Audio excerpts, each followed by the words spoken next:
Welcome to Retrobot, the YouTube channel where we feed a friendly space robot a diet of pure nostalgia. I'm Clay, and tonight I've got a problem. I've got a bunch of plug-and-play retro games that I haven't looked at in a decade or more, and I need to find what works and what is retro garbage. So, tonight we're going to look at old retro games and plug-and-plays, and we're going to see, you know, how many of these things are, like, cool, and which ones are not. And Dudley says hi and feed me. He has been fed, just so that you know, he's been fed. Anyway, we've already got a bunch of guys in the chat, so it is a... Ooh, excuse me. It is a pleasure to see you, Rob. A toast to Rob. Oh, okay. We do have we have like music coming out of somewhere. Oh, there we go. And a toast to Thai Guy. And a toast to Angry Vikings. A toast to Dudley, since he's being particularly chatty.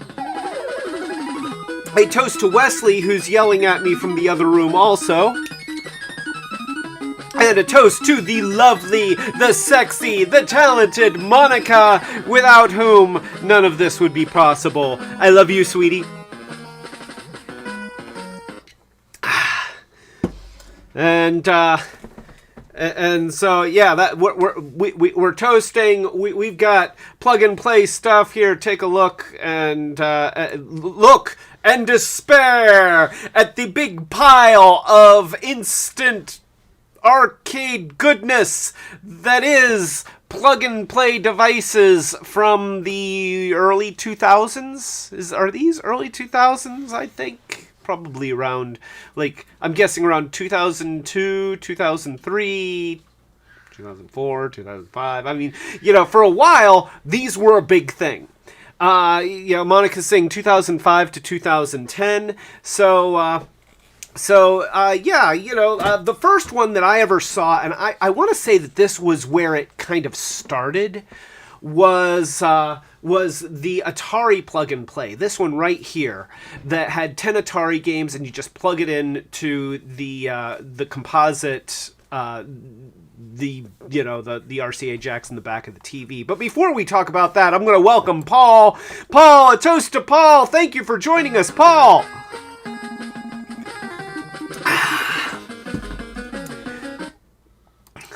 And I do know that this isn't the first ever plug-and-play device, but it might have been the first ever plug-and-play in the modern era.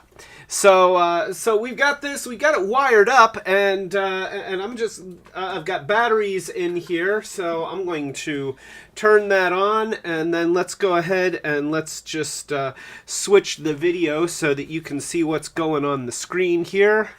And well, that doesn't look normal. That's okay. Let's reset. That's not looking like it used to. I'm gonna turn this off for a second and turn it on again.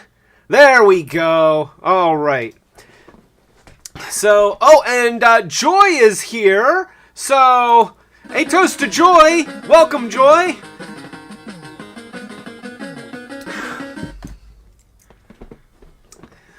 Oh, and Joy says that she's sick, but she's here. I'm sorry, Joy. I was sick last week, and I'm still here.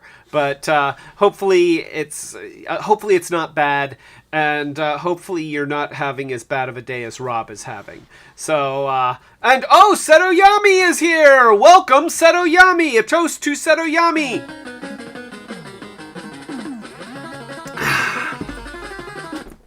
All right, we got the whole crew here. And Grayscale! Grayscale is here! I just saw... And you're right, Grayscale. It isn't Friday. This is just a chill stream. You know, Thursday is my end of the week, and so when I get off work Thursdays, sometimes I feel like just kind of doing something crazy, like, you know, turning on the cameras and playing with toys. So yes, a welcome to a toast to Grayscale, a toast to Seto Yami. Did I get joy? Did I get a toast? Yes, I got a toast to joy. And so Seto Yami, yeah, I might as well take this moment. I did what I could with my ColecoVision, and it can play Atari games if you plug in the Atari adapter, which means that the modulator is now working. I swapped it out with the modulator from that other board, and that seems to be working. But the ColecoVision is just giving me that black screen of death. No text comes on the screen. If you don't have a cartridge in it, then the message does not come up telling you that you need a cartridge. It just blackness. Cartridge, no cartridge, just black screen. But you can plug an Atari adapter into it and play it like an Atari. I might need help. I might need help. So just throwing that out there, and if we want to try and figure out a way to message back and forth between you, me, and Monica, I got it. By the way, everybody, I got a new phone, and I haven't gotten Discord on the new phone, and I'm going to do that this weekend. It's not like it's hard. It's just that I'm still trying to figure out the new phone. It's an Apple phone. I've never been an Apple guy, and this transition has been painful. The Apple phone has not succeeded in making me happy overall. My boss ensures me that once I learn all the gestures, then it will. But, you know, there's a reason why I don't play fighting games. It's because you have to learn all these gestures and all these movements in order to do anything effective.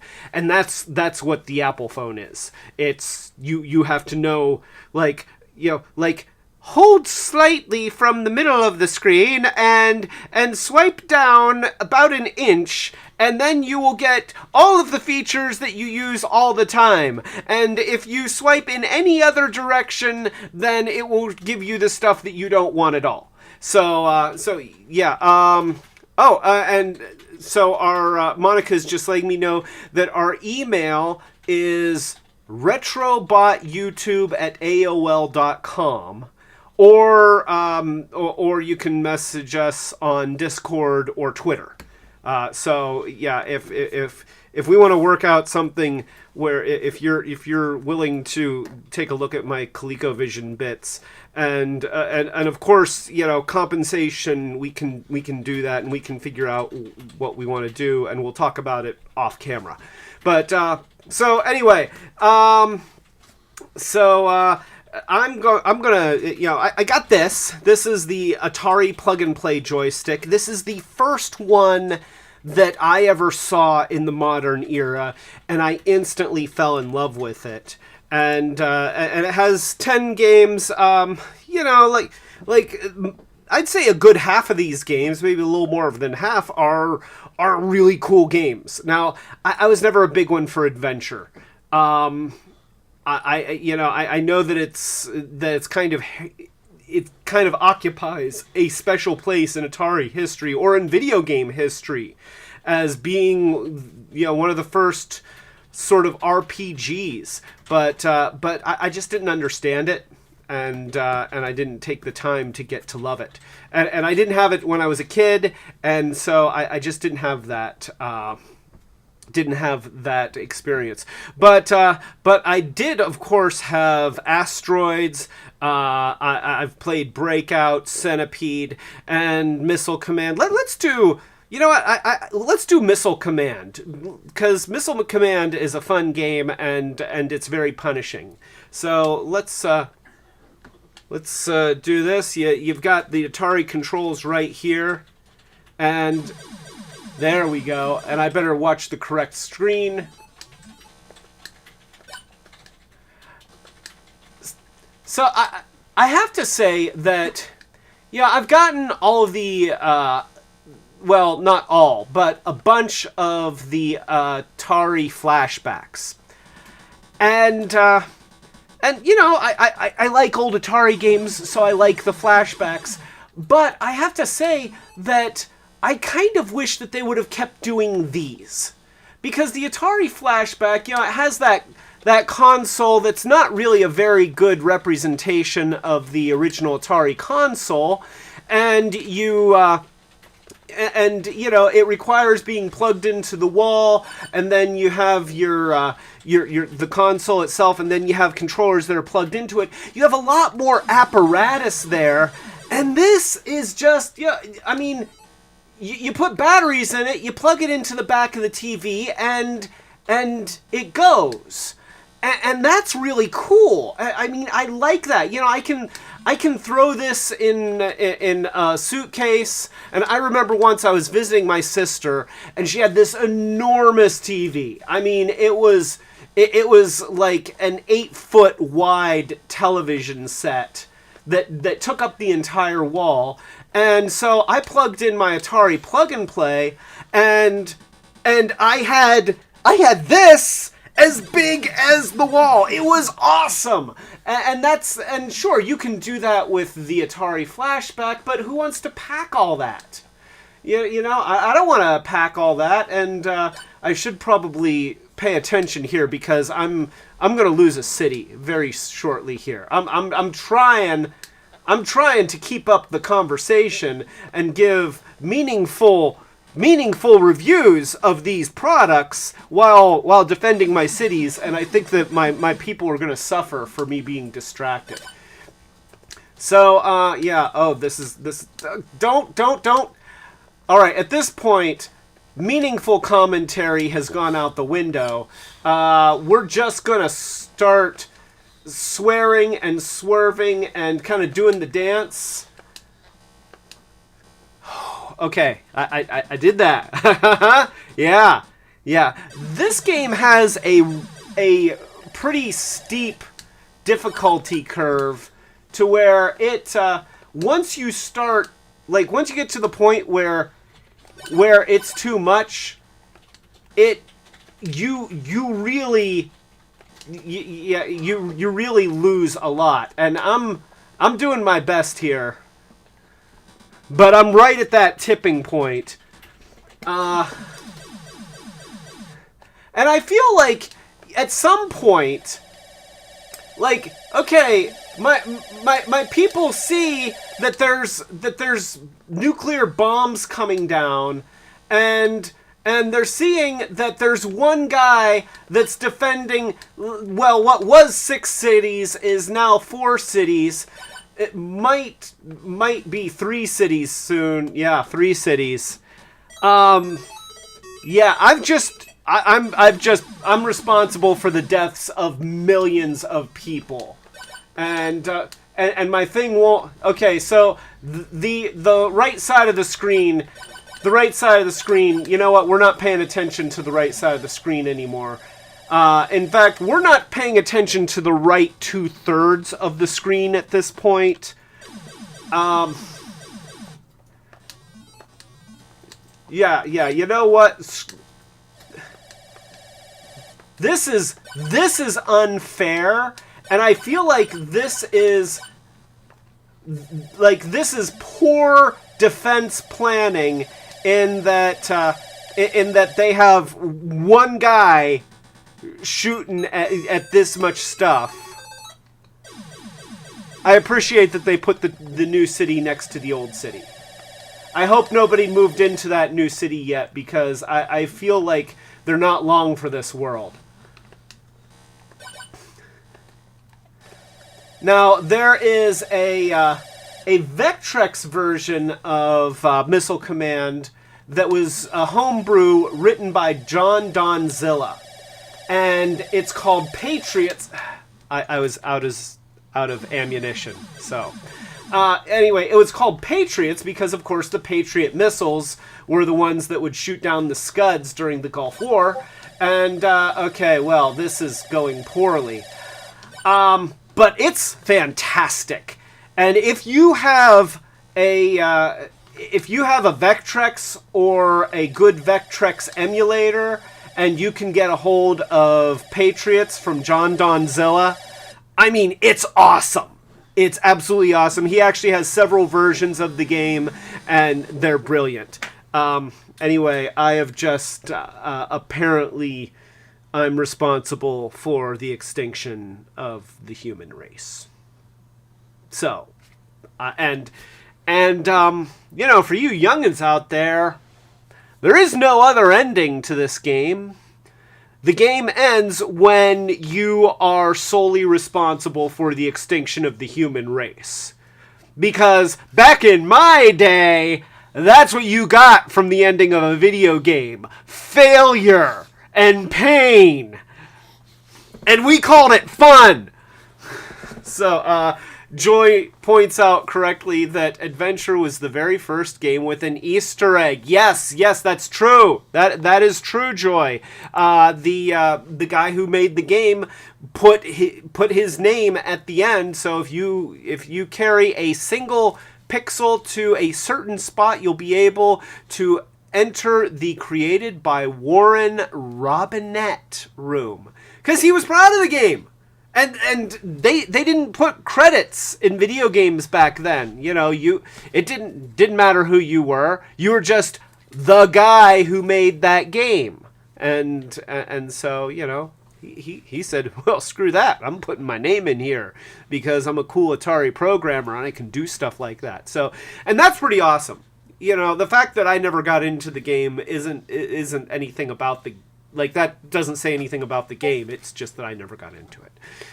So, all right. Yeah, flippity flu. Thank you, Angry Vikings. So, anyway, a toast to Joy and a toast to Angry Vikings both, because Angry Vikings got my joke.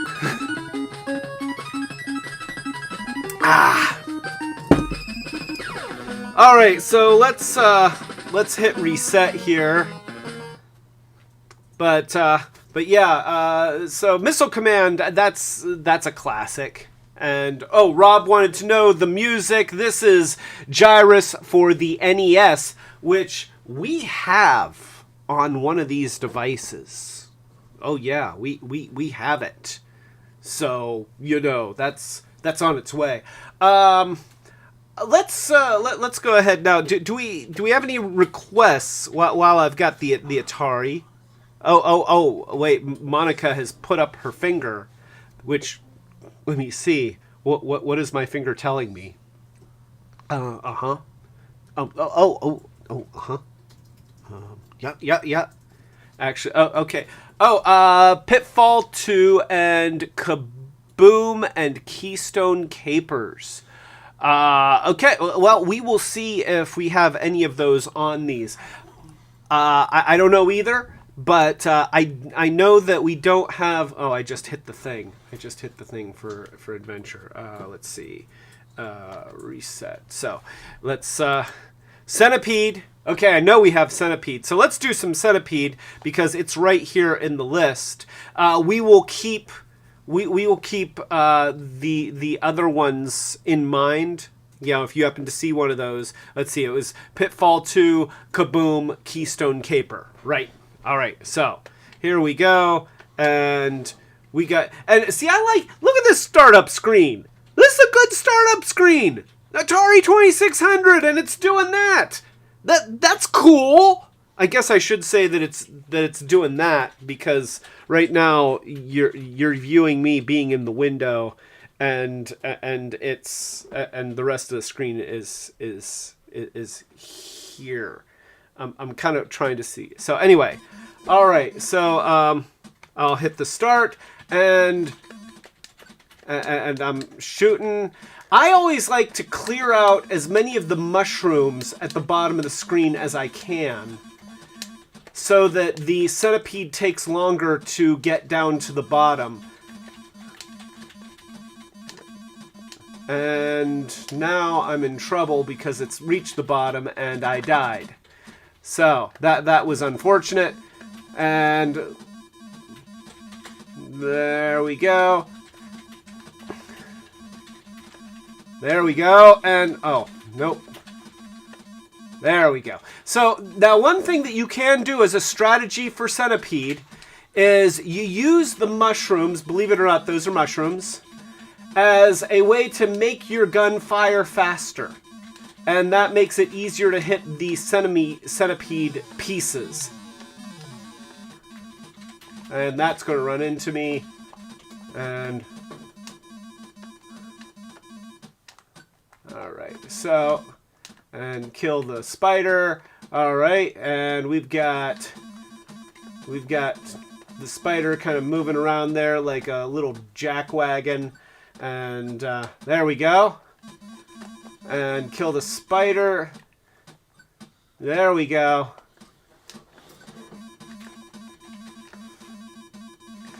Centipede, like many Atari games, only has you shooting one bullet at a time, and then as soon as it hits something, then you get to fire again.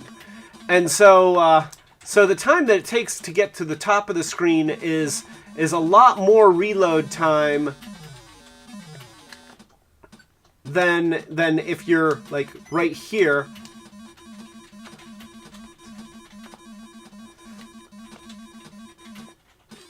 And I am in trouble. Yeah, see now we have a problem. We officially have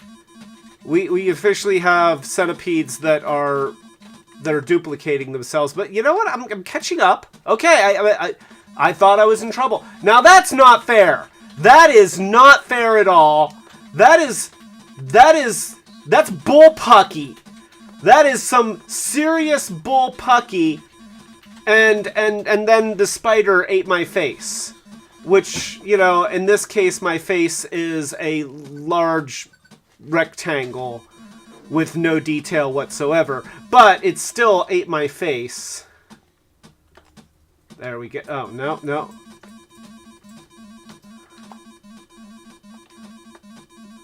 Got it. Okay. So, let's, We're actually doing pretty good. I shouldn't say that. That's dangerous talk right there. That's the kind of stuff that invites, you know, bad things to happen. We don't want bad things. We want good things. Now, how am I supposed to shoot that? Like that centipede isn't even a centipede. That's like a I don't know, a spider in the face-apede. Okay, I died. That was centipede. So Grayscale mentioned using the paddle controller with Kaboom. You may want to go over the difference between the older plug-and-plays by TV Games and the more recent flashback systems by AtGames. And you know what? Yeah, that's a good point. So what we got here is these are the plug-and-play ones where the entire game is in the joystick. You have batteries in here, and there's just composite videos. Oh, thank you. So you know, you just have an audio and a video RCA plug that plugs into the composite video ports on the back of older TVs. Do newer TVs have composites still? I think they still have them, so I still think you still can get these. The other thing that you can do with if you have a TV that does not have composite video and audio input is you can get a composite to HDMI converter, and they're not very expensive. And I've actually got one hooked up just to be able to input this into the video mixer so that you can watch the game. But this in my hand is an Atari Flashback. And the Atari Flashback is, you know, a miniature console that has the games built into the console. And so you plug this into the TV, you plug a power supply into the wall, and then you plug the controllers into the front. And yeah, this is the Atari Flashback 8 Gold Deluxe Edition, which promised to be the ultimate edition until they came out with the Atari Flashback 9 and the Atari Flashback X or whatever they were. Also, this one's HD, So it actually does have an HDMI cord, not RCA. So this plugs right in. But the downside with this is that this has got a whole bunch of wires going all over the place. You got the power wire going to the thing. You've got the thing going into the TV. And then, at least for the older ones, you had wires from the joysticks going to the console. This one has wireless joysticks. However, it does have paddle controllers that are still wired. And, but I was really looking forward to this because it had Kaboom, mostly. And what I found is that there's a little bit of lag. Just a little bit. You can play the game, but it's not the same as playing it on original hardware. The original hardware, the movement is precise. You move that paddle controller left, your buckets go left. You move it right, it goes right. I mean, it's in really perfect sync. And on this version, sadly, I found that there was just a little bit of lag. Like fractions of a second lag. But in a game like Kaboom, once you get past the early levels, you can't play a good game of Kaboom on the Atari Flashback 8.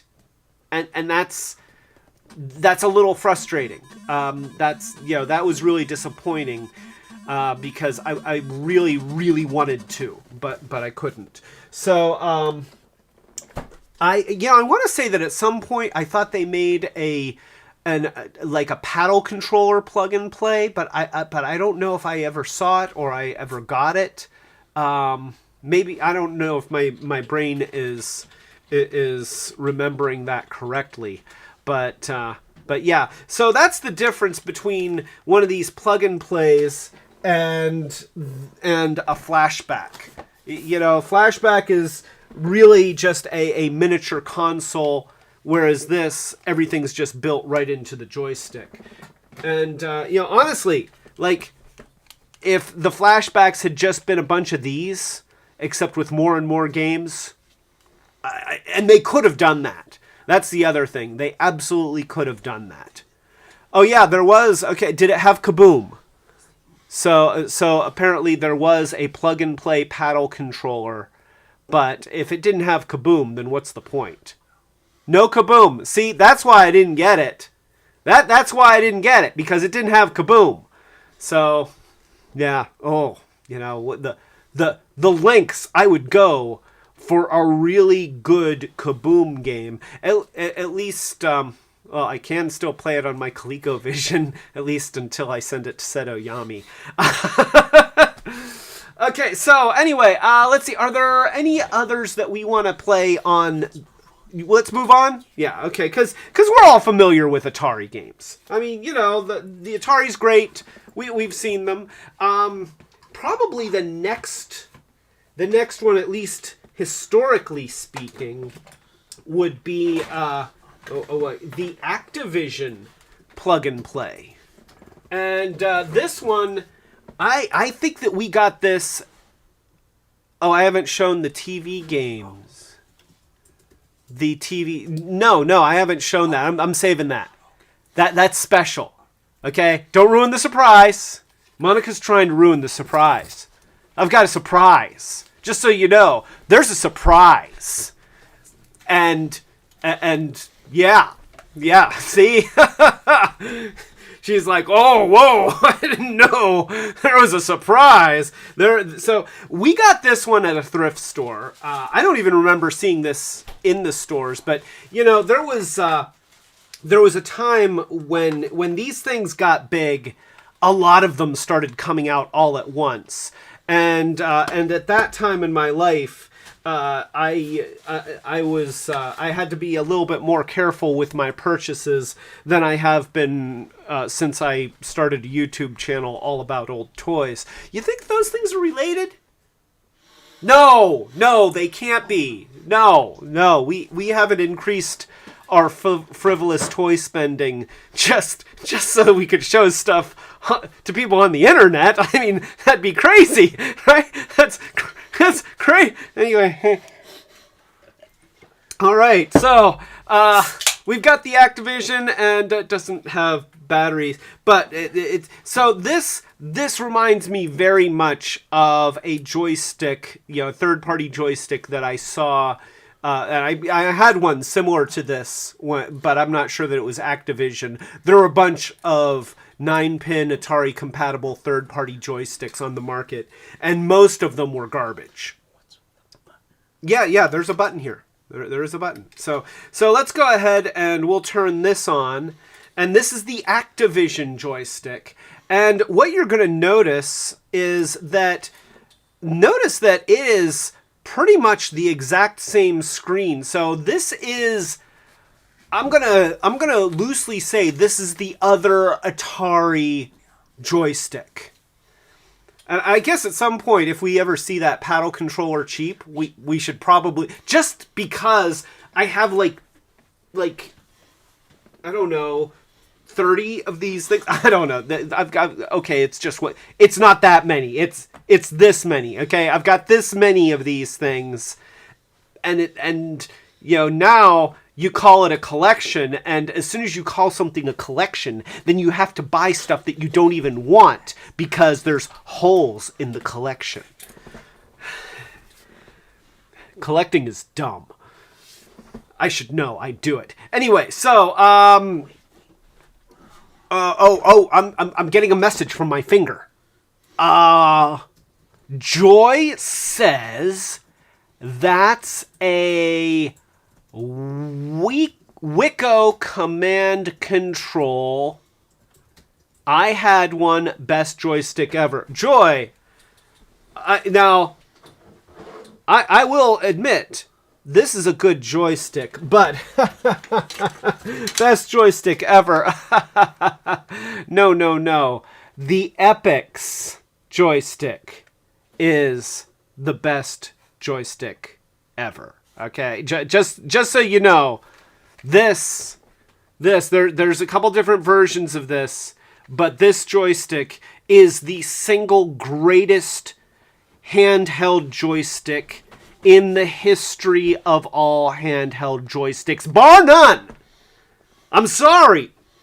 This is something that there's no room for argument about. We can debate it, but anybody disagreeing with that statement will lose. So, because this is it is ergonomically designed. It has mechanical switches. Listen to that. Oh, yeah.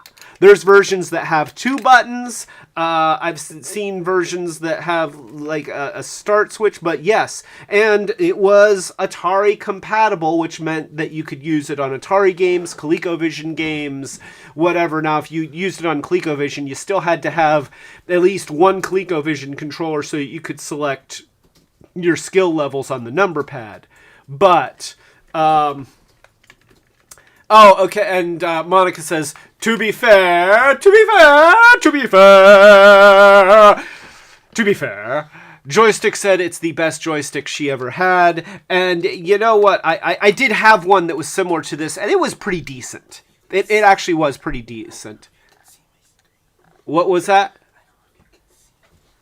Oh, wow. Oh, okay, so Monica's showing me a picture of a more Atari-styled version of that, and it does look very nice.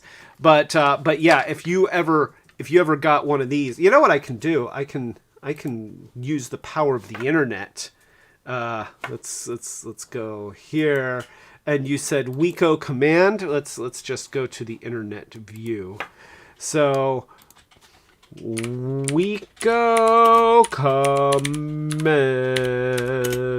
joystick. Joy, I can type joystick. And images, and yeah, okay, so there we go. Yeah, that's a good one. Oh, the following review has been approved, but okay, I'm gonna get a copyright strike.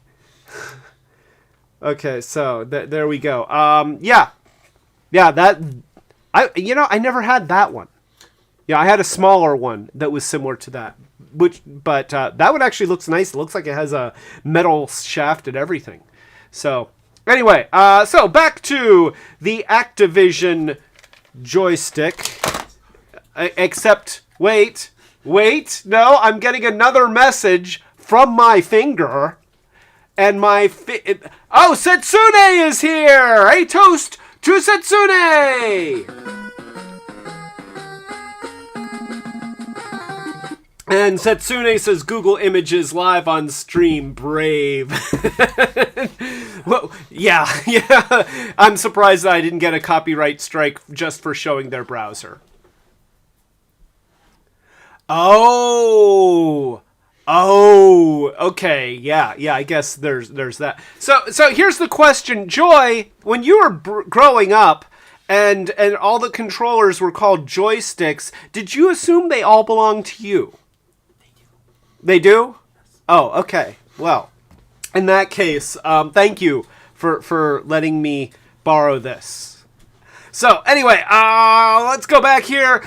We've got Crackpots. I don't even know what Crackpots is. Oh, wait. Oh, that's the one that I was playing the other day.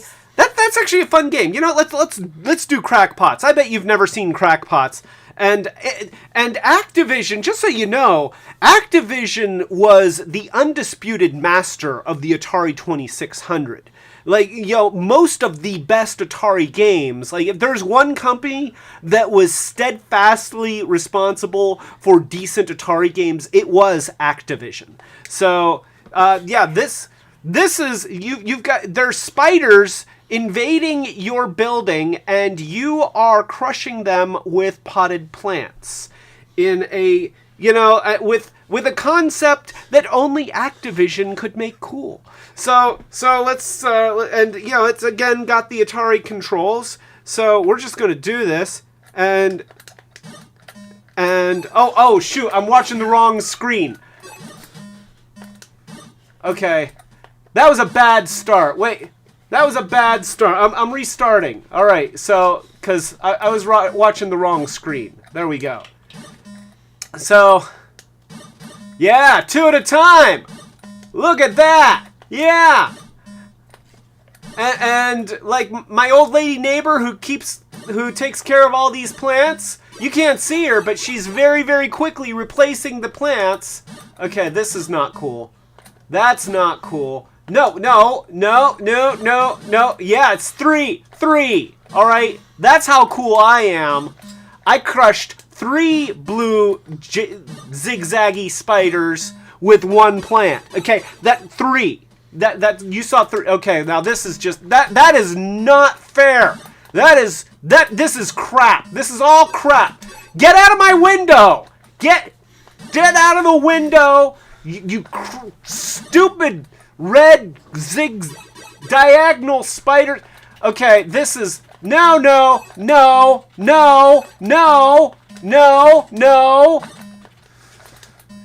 These spiders, these are not normal spiders. I'm just gonna say that spiders do not act this way in nature. Okay, now this spider is eating the wall. Spiders don't eat the wall. This is all crap. This is not a fair game. And you know what? Everything that I said about Activision making good games, it was all lies. Okay? It was all lies. And okay, we're back to you know what? This game is fun again. There's straight going spiders. I can deal with straight going spiders. Yeah, you see, that's how spiders go in nature. They don't take zigzaggy patterns. Okay, you guys are too fast. I don't like you. Stop it. It takes too long. This should be a paddle game, okay? I need this to be a paddle game because the joystick is... Stop going in the window. Stop going in... I don't... See... I'm going to tell the superintendent this is not my fault. I'm getting no help here. This is going bad. This is a bad day. Yeah.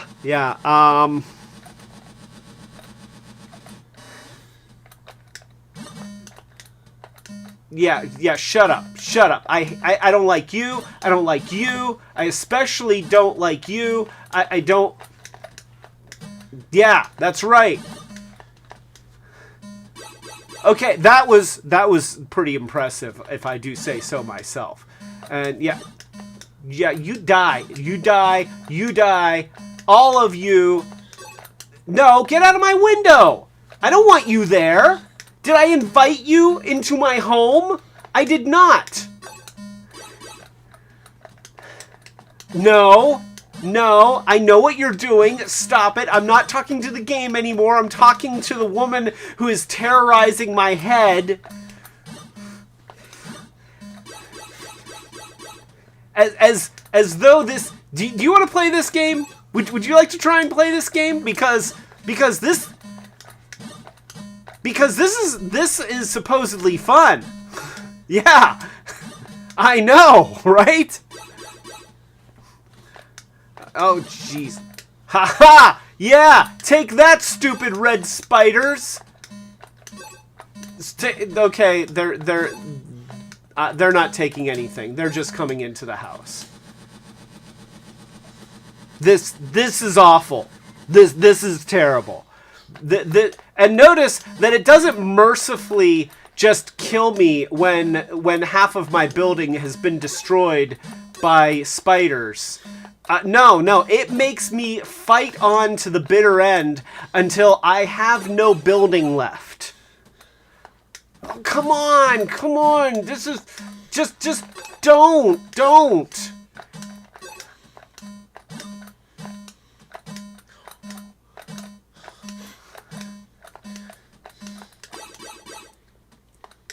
Okay, we're back in black. I can't get over there fast enough.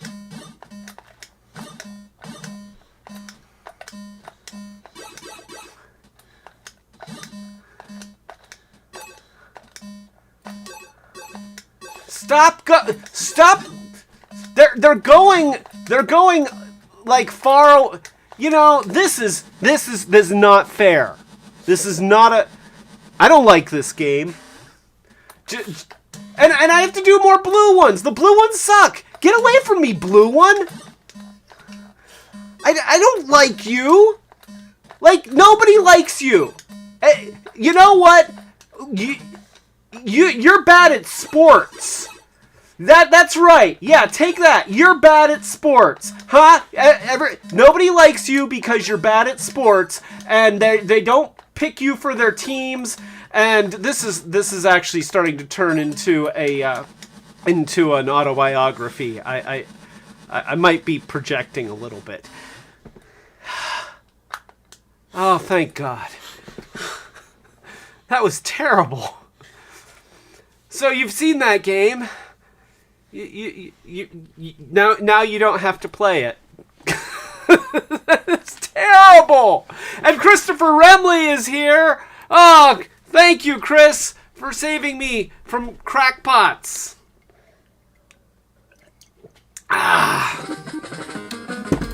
Okay. Rob says, anyone ever play Oink? I have played Oink, and it's another Activision game that just Activision games beat the hell out of you. Like that. That's really what they do. They just. And wait, Monica says, now wait, that game was called Crackpots, but there's another called Spider Fighter. Yes. And, you know, here's the funny thing. Let's go ahead and play Spider Fighter so that you can see what Spider Fighter is. There's what seem to be spaceships and strawberries, and we're just going to go ahead and this probably won't take long. Okay, and so I guess there's spiders in the spaceship. Okay, now those look like spiders. So, an interesting thing about the control scheme, you'll notice that my bullets go where I go. So it's not like shoot and then move. It's like shoot and then if you want it to hit the thing that you're shooting at, you have to get directly under it so that it can shoot you too. Which has the kind of results that you might expect. Am I dead already? I think I think that was it. I didn't say I was good at Spider Fighter. It's got a great name. I wonder if there's like, okay, let's try hitting the select button. Maybe select button doesn't. Okay. Oh, okay. So yeah, hitting the select button has given me a more conventional shooting method so that I can shoot and get out of the way, which is really important for these kinds of games because, you know, if the aliens are shooting down and I'm just shooting up and I can't move out of the way, then I die a lot. And this is okay. I feel like this is working, you know. And I think that those four-legged things might be spiders, or those are definitely spiders. So, but it seems like it's a space. It sure feels like a space game. In fact, I know that Atari, you know, one of their rules during PacMan was that, you know, it could only have a black screen if it was a space game. So this is obviously a space game. So Spider Fighter is apparently about fighting spiders from space. Oh, I should not mug for the camera. Hey, don't you little oh. Yeah, that's right. You guys can go. You can go back to your spider planet and eat space bugs. Yeah, take that. Oh, well, that was some kind of a. Okay, I did something. I did something and it reset. I don't know. I didn't think that I hit the reset button, but and so apparently in Spider Fighter, the object is to protect an orchard containing grapes, strawberries, oranges, and bananas from 4 kinds of bugs and spiders. Somebody needed to tell the guys at Activision what an orchard looks like. Like maybe send them a Polaroid. You know, those cameras existed back then. You could go to an orchard and take a picture and send it to them in the mail. Chris Remley says, I don't suppose Star Master is there. Let's see. So let's just hit the reset and Crackpots, Atlantis, Pitfall, Grand Prix, River Raid, Tennis, Spider Fighter, Ice Hockey, Boxing, and Freeway. So no Star Master. I'm sorry. Now the Stairmaster, we don't have one of those either. So, all right. Do we want to keep with this one or move on? Let's move on. All right, we're going to move on.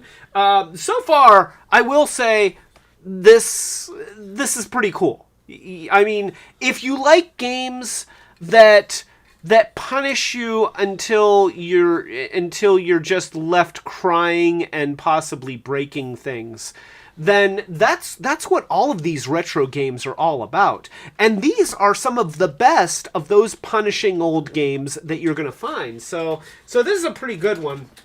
I'm digging it. I'm glad that I have it. I don't think that I ever really played it. Like, I think that you picked it up at a thrift store and then I don't know. I don't think that I ever really checked it out, which I kind of regret because, you know, but now I've got time and I can do it. I can do it in front of others, which is great. You poor people. I'm so sorry. I'm just OCDing the cord. I know. Well, I've got like a dozen of these things. Oh, you can't OCD the cord. You don't have OCD. You'll see, notice that when I wrap it up, all of the wines are approximately the exact same length, and I use the pre-existing bends for each one. That's not what I would get if you were wrapping up this cord. And this is an example of the kinds of things that I say on days where those nights I end up sleeping on the couch. We'll set that over here. Okay, so let's move to something a little bit different here. Let's go to the original PacMan plug-and-play joystick. This one, it's kind of styled to look like the front of an arcade machine, even though none of the arcade machines looked like that. It's got a nice texture. It's got a steel shaft and an arcade-like joystick ball, an arcade-like button. You can hear a click in there. So there's a limit switch in there, or at least some kind of a limit switch and a clicker. Now I don't hear limit switches in there, but the feel is actually very nice. It's got definitive directions for the 4 directions, which is important for Pac-Man. I have, one of the biggest problems that I have had with a lot of different emulations of Pac-Man is that they're emulated on systems that use a gamepad or an 8-direction joystick. And in Pac-Man, if the system detects like you're pressing over, but then you go slightly up, then it will launch you upwards. Or it will take you in the direction that you don't want to go. In order to play Pac-Man well, you need a controller that very, very definitively goes in only 4 directions. I don't understand people that can play Pac-Man on a gamepad. I suspect that they're aliens, and they're probably trying to take over the planet by being good at Pac-Man on a gamepad. Probably superior to us in many ways, but nonetheless, definitely aliens. So anyway, we've got this powered up. We've got 5 games on this one. Of course, Pac-Man, Rally X, Dig Dug, Galaxian, Bosconian. I'm going to play Pac-Man. I love Pac-Man. Okay, when I have the opportunity to play Pac-Man, I play Pac-Man, and it might be boring for people, but I love Pac-Man, so I'm going to play Pac-Man, and we're going to play some Pac-Man. I'm even going to look at the right screen. And I have to say that, using this joystick feels good. I'm getting really, really distinct movements. Now, you'll notice that this is not an emulation of Pac-Man. Now, this, I don't know if this would be like the Nintendo version or something, but you can tell by the sound effects that it is not the arcade version of Pac-Man. But it is a very, very, very good version. It plays well. The sound effects, while not completely accurate, are nice.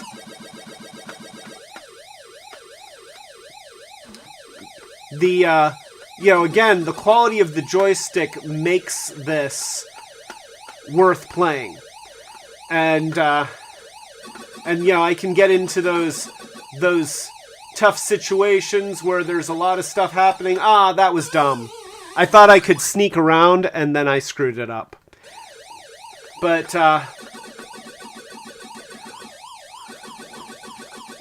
But yeah, this is a very, very good playable version of Pac-Man, and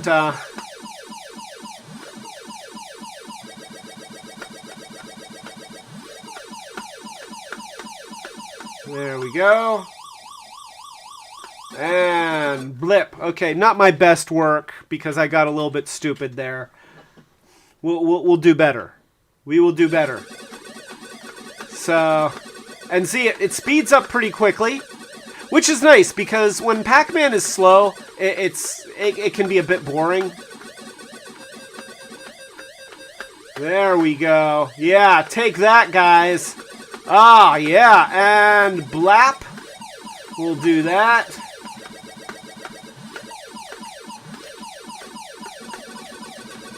And then we'll do a little bit of that. And a little bit of that. And I'm probably going to get cornered here. Yep, I got cornered. I got cornered.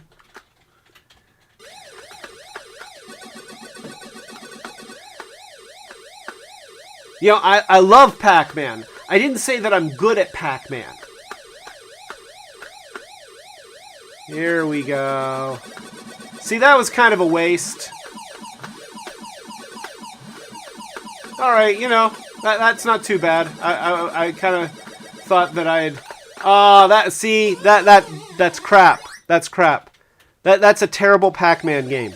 That is some piss poor Pac-Man playing.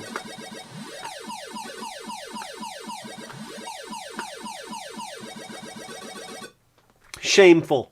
Shameful. I'm on my last guy. I'm only passing the strawberry level. That's embarrassing. It's embarrassing.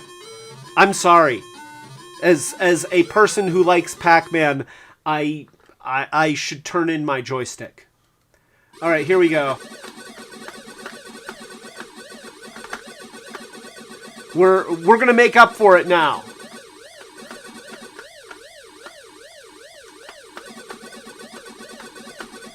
There we go.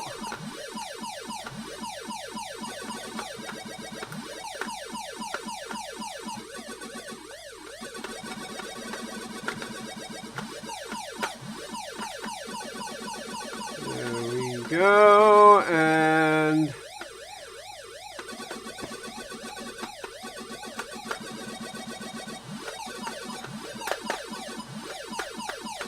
yeah. The ghosts are getting fast too. I'm noticing that the ghosts are getting fast. It's a little scary.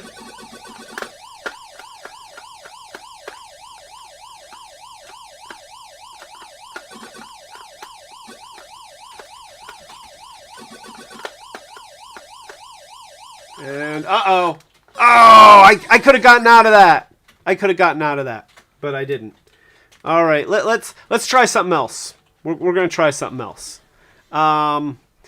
Joy says Rally X is my jam. All right, let's do some Rally X. I haven't played much Rally X, so we're going to by dodging red cars and rocks, clear 10 flags before fuel runs out. Okay, so we're dodging red cars and rocks.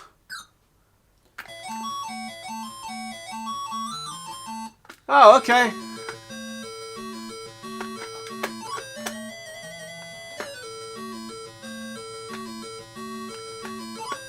Okay, I see my little... Oh.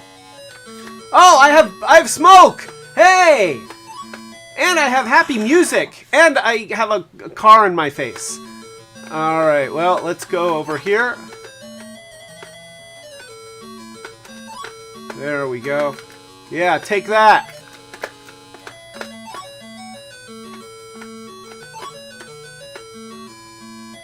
Okay, let's go over here and... Oh, it's in there. Oh! That's not cool. That's not cool.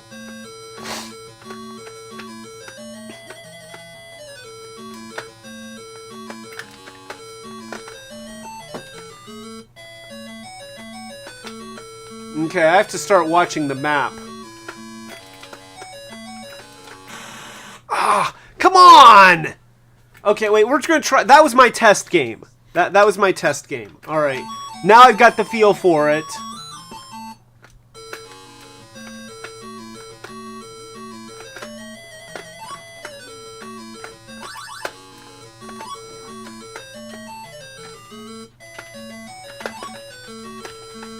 Oh, don't want to go in here. You know, that little circuit thing, that's a bunch of crap. No, I don't want to go in there. Yeah, we're going to get that. And then we're going to go over here.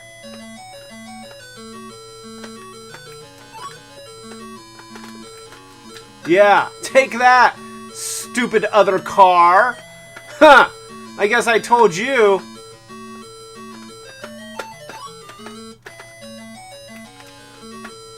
Yeah, alright, and I'm passing up the flag. No, yeah, there. Oh, yeah, yeah, look at that. Yeah, I am so good at this. Okay, there's the blinky flag.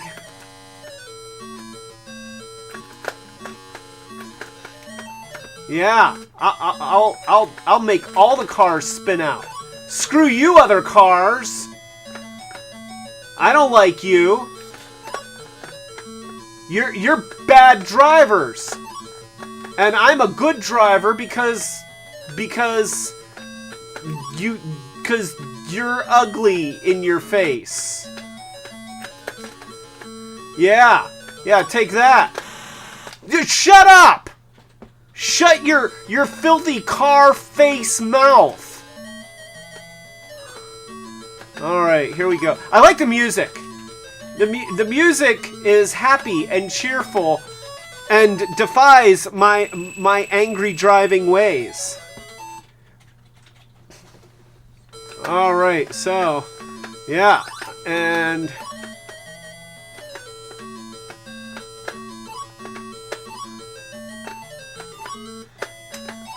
Alright, we're going up here, and unfortunately I left one flag way up in the corner there, very far away.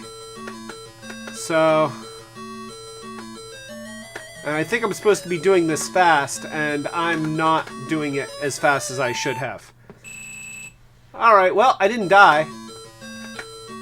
Okay, we got 3 cars. We've got 2 cars. Yeah! Screw all of you! Yeah, you think that you're so cool because you're all red? Well, guess what? I'm cooler because I've got smoke coming out of my butt. Well, okay, so... Oh, I did it! It says I did it! I did... whatever it is, I did it. That was me. That was me.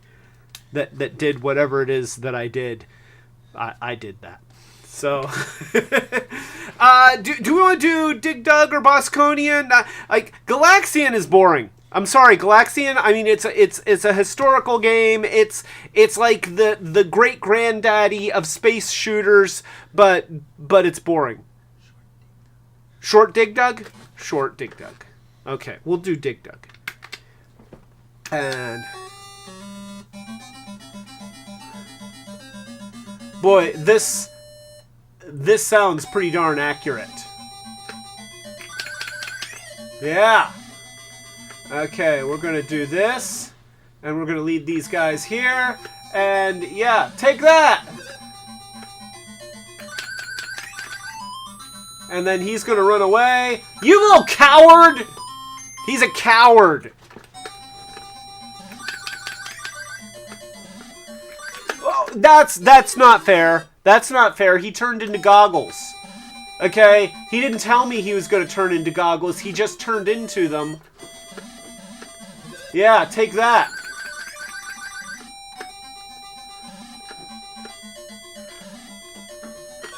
See? Okay, turning into an angry face is also not fair.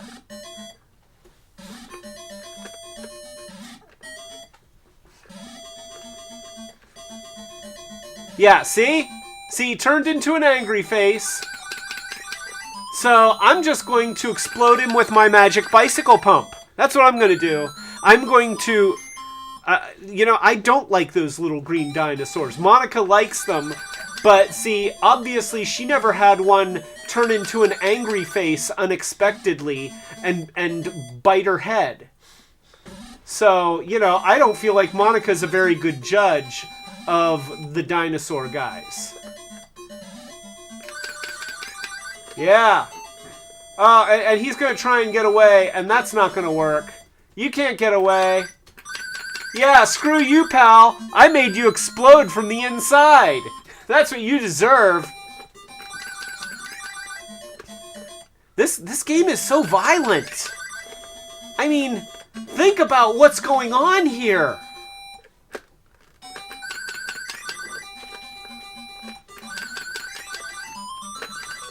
Oh, that was not cool. That wasn't cool. I've done better at Dig Dug. Chris Remley says, this seems like Mr. Do, but worse. It is very much... I think that... I want to say that Dig Dug came out before Mr. Do, because I remember lots of people saying that Mr. Do was just Dig Dug, except with a clown. And I loved Mr. Do. Don't get me wrong. Oh, and Dawn is here! Hey, Dawn is here! So, a toast to Dawn!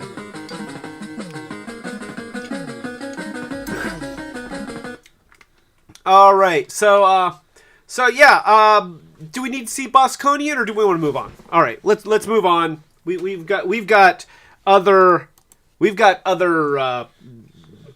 of these, and so, and of course, you know, pretty much any one of these that was a Pac-Man one, I bought because reasons, very good reasons. There were.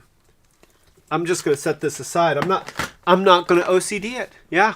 Grayscale says, Mr. Do Run Run was my favorite. I love Do Run Run.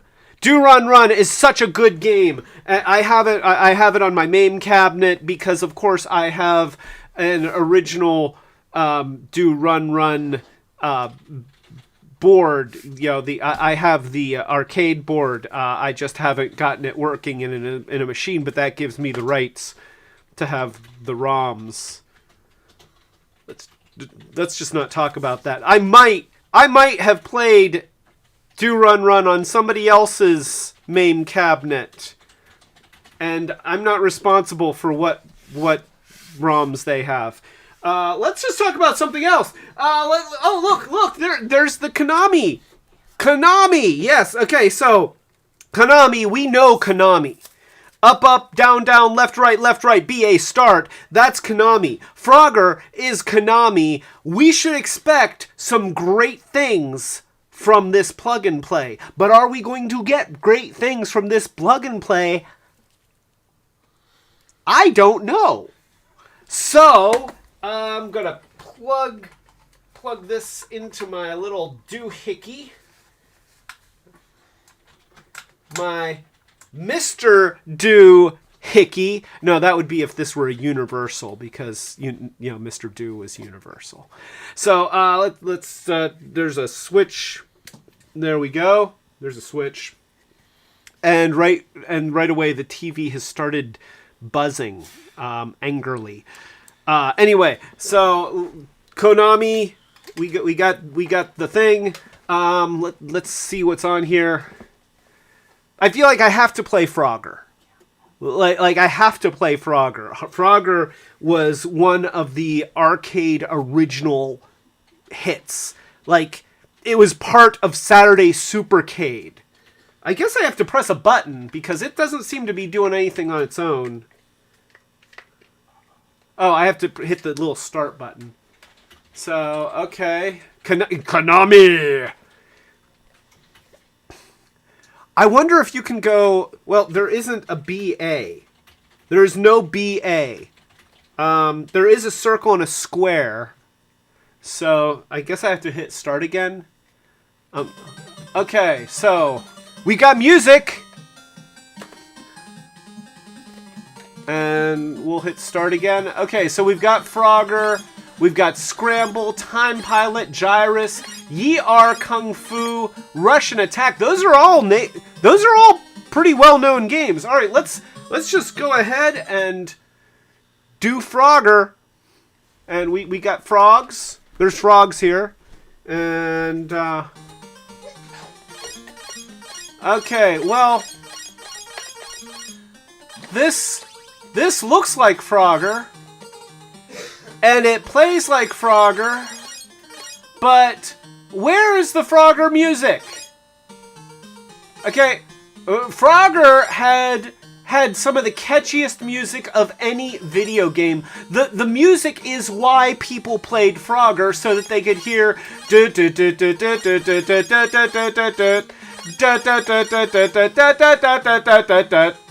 and that's not what I'm getting. I'm getting I mean, this music makes me angry. Listen to that. Does that make you want to hop across the river? No? Me neither. You know, this is... You're just... shut up, music. You're not Frogger. There, so there, I got all my frogs into the lily pads, and I don't even care because the music's wrong. It's like, okay, you know, like...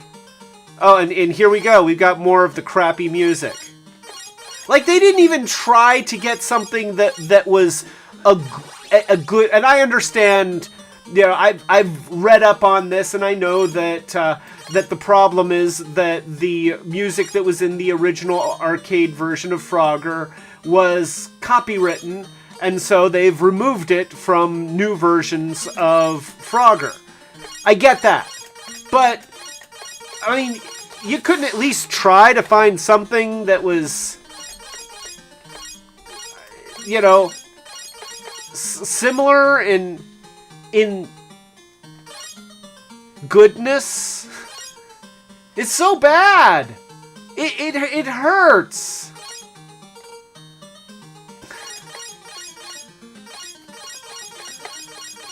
You know, I almost just want to throw myself into the river.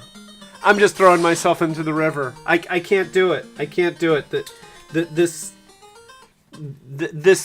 music has sucked away my will to be a frog.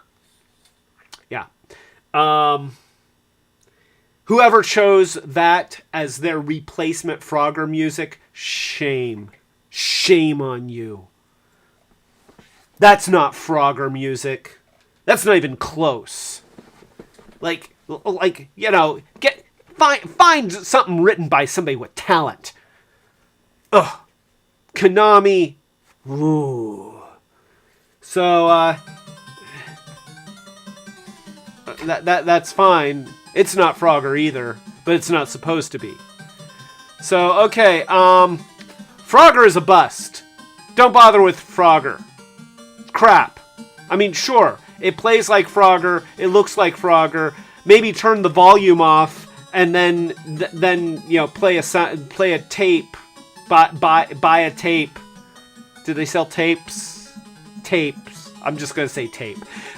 So we got Time Pilot. Time Pilot's a fun game. Let's try Time Pilot.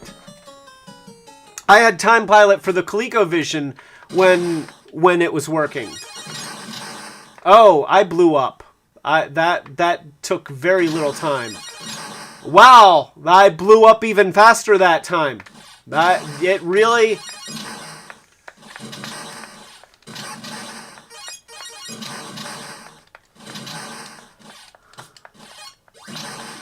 So this is... I've played the arcade version of this game, and this does not seem like the arcade version. I'm guessing that this is probably like maybe the Nintendo version. It sounds like Nintendo, so I'm betting that this is a Nintendo version, and it plays pretty well. You know, the regular version, like the arcade version, that one makes me blow up quickly also. Oh, and there's the blimp. I needed the blimp. There's the blimp. Yeah, I blew up the blimp. And that's the end of the level. And then I get to go to 1940, and I get to, and then I get blown up quickly. Like I did no damage to them. They took one shot with one gun, and I blew up. I'm not good at this game. That's what we're learning. I'm not good at this game. I don't think I should play. I don't think I should play this game anymore, because I'm apparently terrible at it. So let's see. So Time Pilot isn't necessarily a bad game. It's a great game, especially if you like losing, or like seeing me lose. Anyway, I keep forgetting that I have to do all the work to get through these. So let's go. Oh, here we go. This is the game. This is the reason why you want this. Gyrus. And this is a rare thing. This is the Nintendo version of Gyrus. And it's not... They've Nintendoized it, giving it boss fights and things like that the original arcade version never had. And I'm gonna, and you also have a super weapon, that you get a limited supply of, that was never in the original arcade version. But I'm gonna make a bold statement. The 8-bit Nintendo version of Gyrus is the best version of Gyrus. Whoa! Mind blown! Here, I'm gonna show you. Okay, here we go. We're going to do this. And I guess Control A. Okay.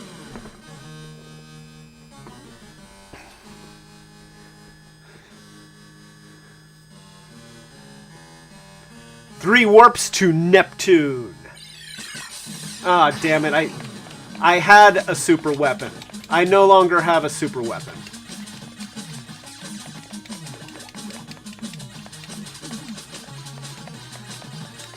Of course, the music for Gyrus has always been fantastic.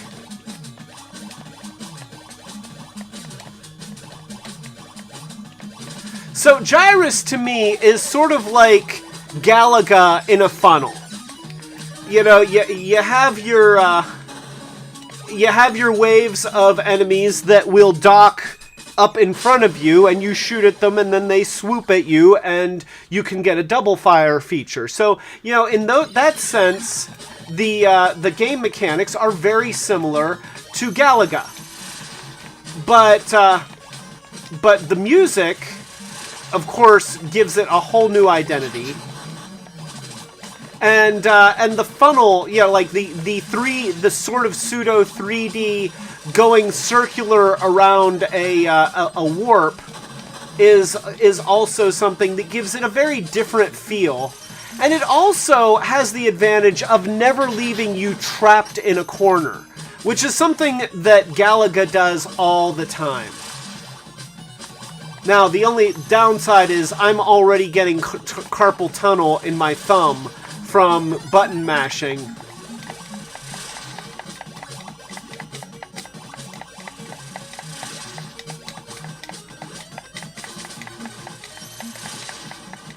Yeah, there we go.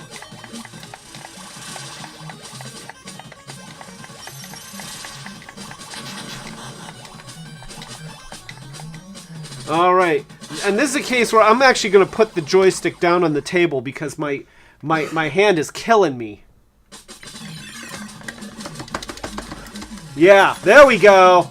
That's how we do it. Yeah!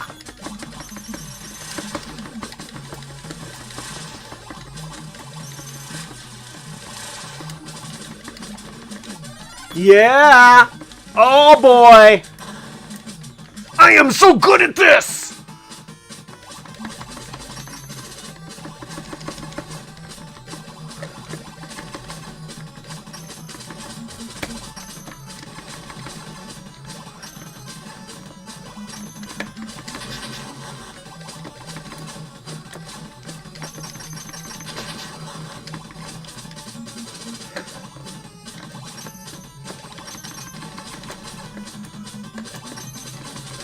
Oh, man.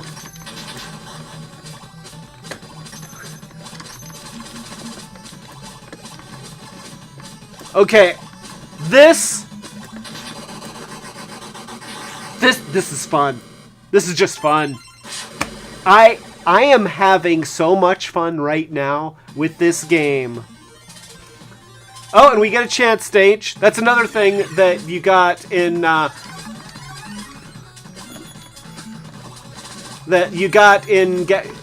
in Gyrus that was very similar to Galaga. You got your challenge stage, which I'm apparently terrible at.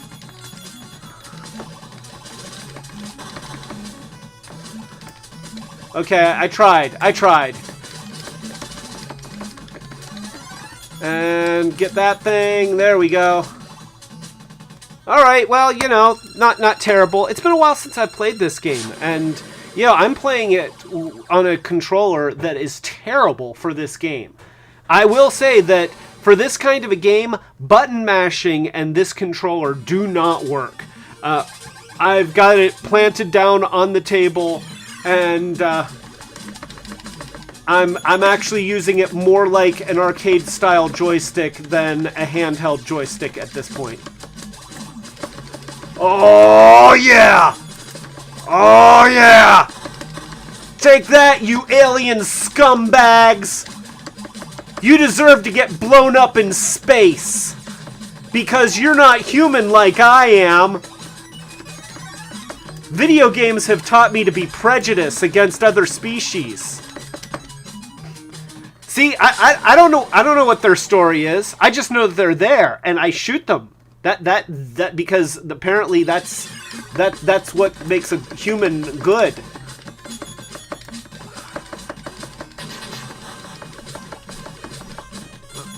Okay, don't throw bacteria at me. Okay, we're in a post-COVID world. We're very sensitive about bacteria anymore. Oh, that was unfortunate. Okay, yeah,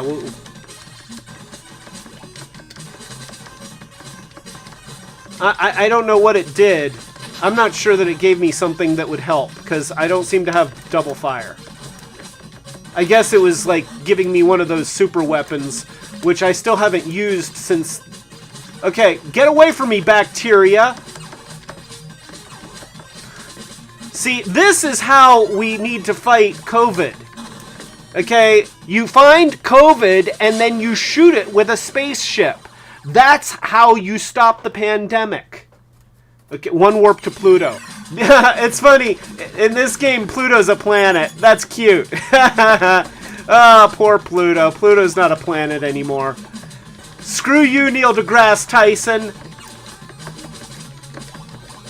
And stop multiplying, Omicron. Oh, did you see that? That was terrible. That wasn't cool. And how am I supposed to... I can't fight these things with single shot. Oh, my hand. My hand, it hurts. Oh, it hurts so much.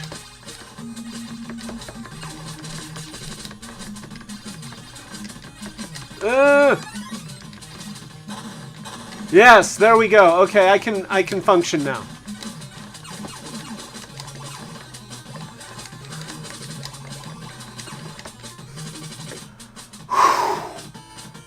Oh, here we go. Here we go. Oh, that was death. That was a lot of death. Okay, wait here. You know what? I'm gonna use my super weapon. Oh, no, I'm not. I'm gonna die horribly. Alright, well, that is, so that was Gyrus. Yeah, Gyrus is awesome. And the last time that I played through Gyrus, I totally save-scummed my way through it. And I don't even feel bad about it. Because there is no way a person with my limited game-playing skill was going to get all the way through that game. So I just save-scummed. and that's it. Monica says, believe it or not, I'm trying to gather up Transformers for tomorrow's live stream. Oh, well, poor Monica. I'm here sitting here playing video games, and she's working. And Brick says, and you did not even get to warp up to Uranus. Yeah, I know. I really wanted to get to that. But I didn't get my 3 warps to Uranus. That's the real crime today. That we did not get 3 warps to Uranus. All right, so I'm going to set this one aside. I will not wrap it up. Let's do. Okay, so we got the Ms.Pac-Man Plug-N-Play. Oh, they added Pluto. But Pluto is not a planet. It's just a dwarf planetoid, one of the many dwarf planetoid objects in the Kuiper belt. Kuiper, I don't know. It's science ruining my childhood, making Pluto not a planet. Sad. All right, let's go ahead and turn on. This used to be blue, and it's now greenish. The plastic has, and you know, this isn't nearly as old as some of the Transformers that I've got that have not changed color at all. But yeah, it's no longer the pleasant blue color that it started out to be. So yeah, let's go ahead and I've got to play some Ms. Pac-Man. We've all seen it. It won't be a long game, but we must play Ms. Pac-Man just to evaluate how good the version of Ms. Pac-Man is. Yeah, it's very, very blurry. Let me turn it off and turn it on again, just to see if it changes at all. Okay. Yeah, that's that's still pretty blurry. All right, so here we go. Looks good, although it's formatted for the screen. It sounds it sounds spot on like the arcade version. Obviously they've reformatted it to fit the screen, so it's not a straight up emulation. But it's a pretty darn close clone. Here we go. Yeah. Oh, I'm not going to get them. And it's better not to get greedy. See, what Pac-Man games teach you is that if you get greedy, you will die. And so I'm not going to get greedy, because I don't want to die horribly. And there. Oh, now that was not right. That was not right. You see, I got greedy and I died. But honestly, I should have eaten Blinky. That was a bunch of crap right there. Let me get this stray dot. All right, so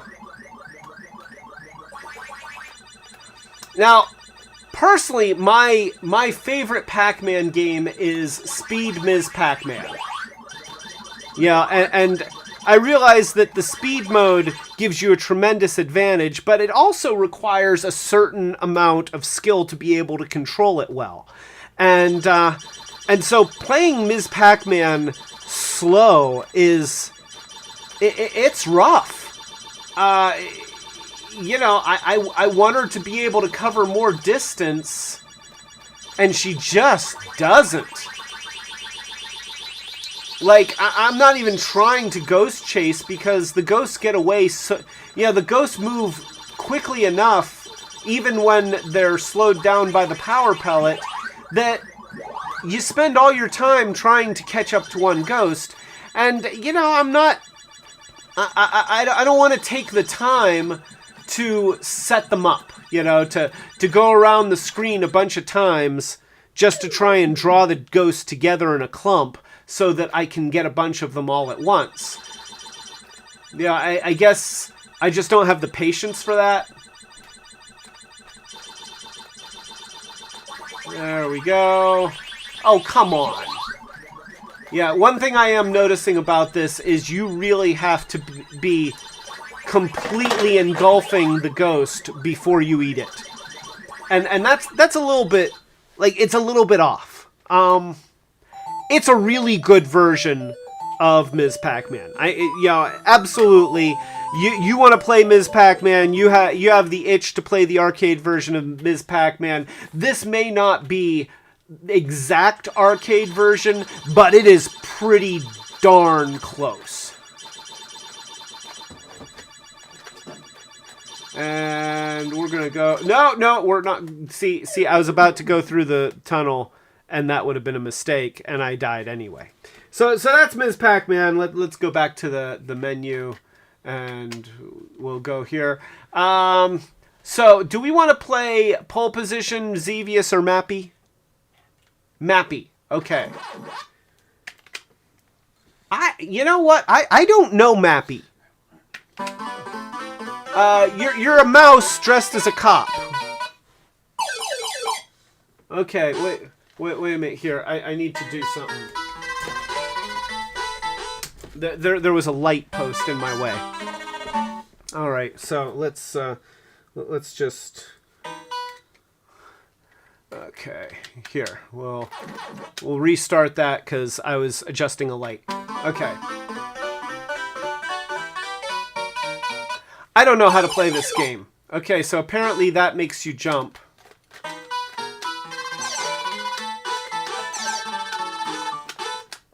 Well, okay.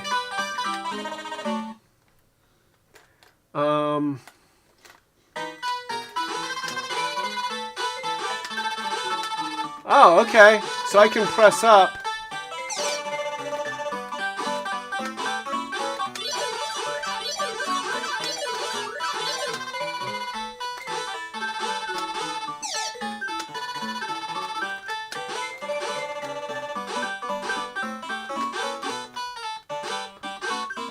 Okay, well, this is Mappy. You're bouncing around, and there's other critters that are trying to rob your department store.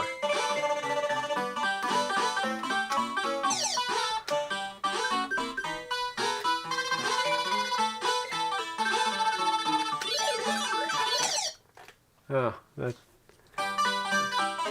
can we adjust the volume? It's a little bit loud. Yeah. Okay, well, that was Mappy. I'm done with Mappy now.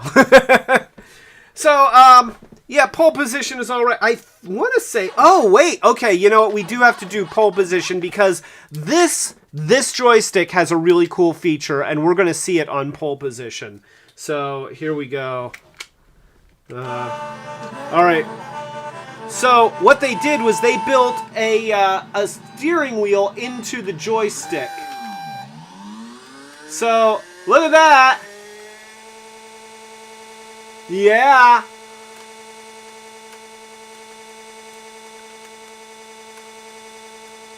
Pole position is a really good driving game. You know, the way that they simulated the road curving out before you is actually very, very nicely done. And you have to remember that this is long before they actually had 3D technology.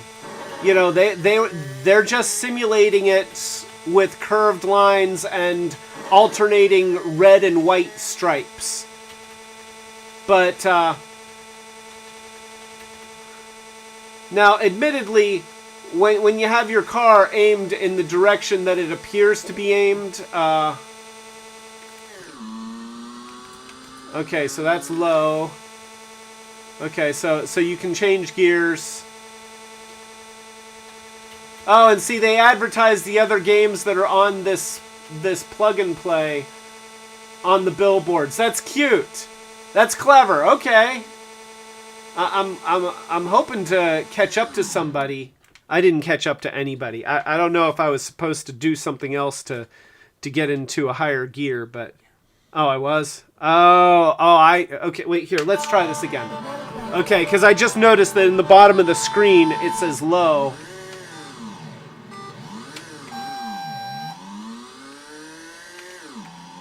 There we go.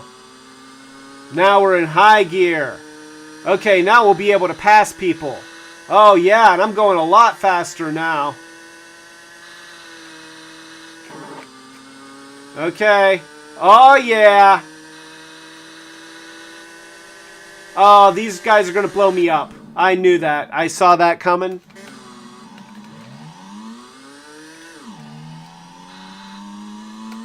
Yeah, okay. I will say that the control on twisting this knob is actually pretty good. It is. Yeah, okay. Good, straight away. I can pass somebody. I qualified to race. Yeah. Did you hear that? She said that. She said good driving to me because I'm a good driver. I'm a very good driver.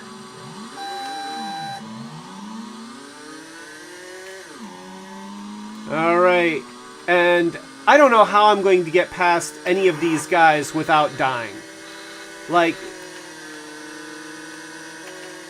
yeah, right. Sure.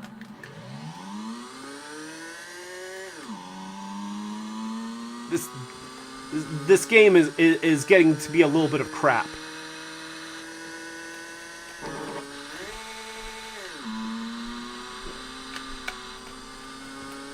There we go. All right. Okay, hey, I passed somebody. I passed 2 people. Oh, no, this is not going to be good. Oh. Hey, look at that. I passed, like, several people without blowing up immediately.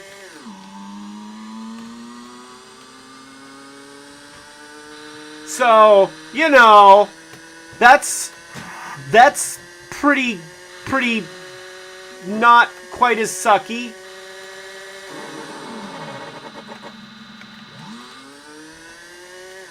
I can't stay on the road, but at least I didn't blow up.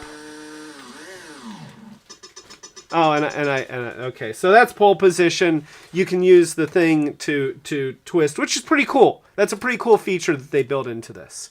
So let's go ahead. Let's get off this one. I think we're done with this one. Yeah, I think we're done with this one.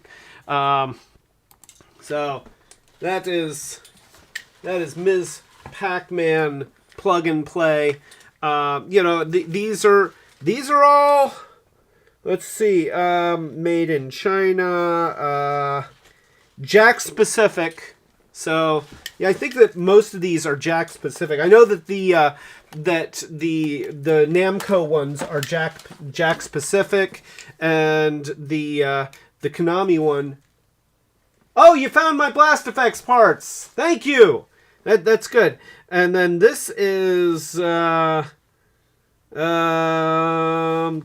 Okay, so Konami, they didn't outsource this. This is Konami. And then this is going to be At Games.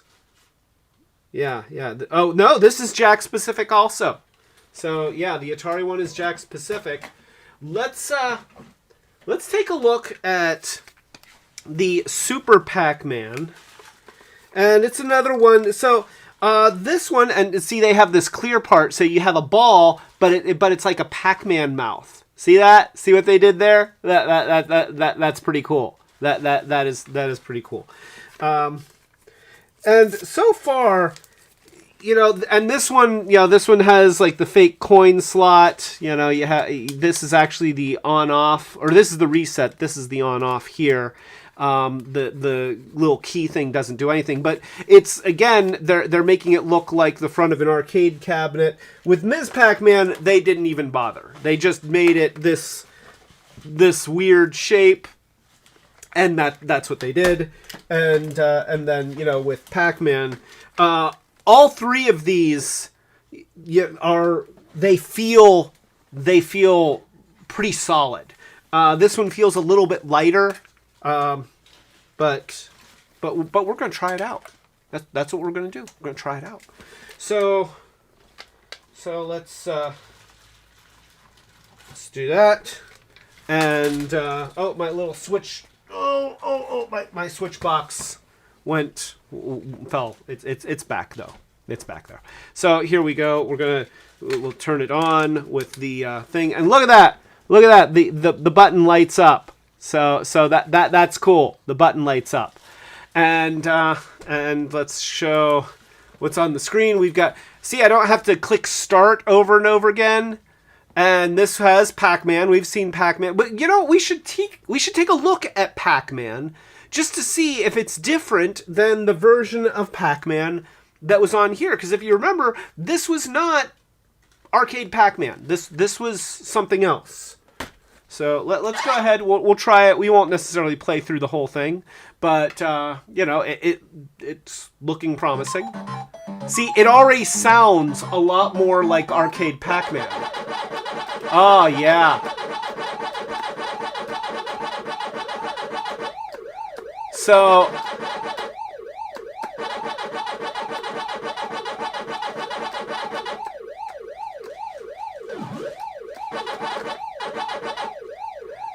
the sound effects are dead nuts.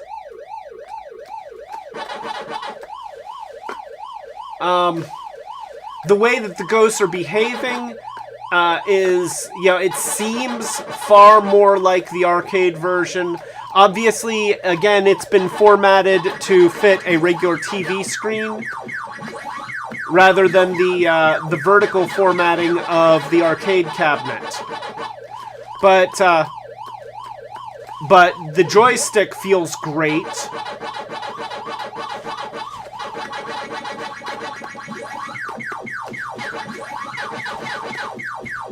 Yeah,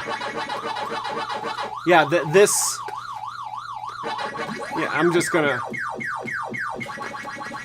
There we go. Ooh. Okay, I almost got into trouble there. And... There we go. There we go. That's pretty good. So this is a better version of Pac-Man.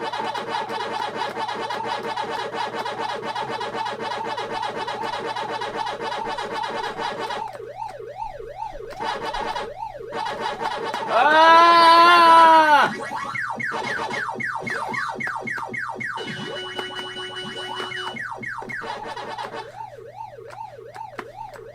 Oh, that was a mistake. That was a mistake.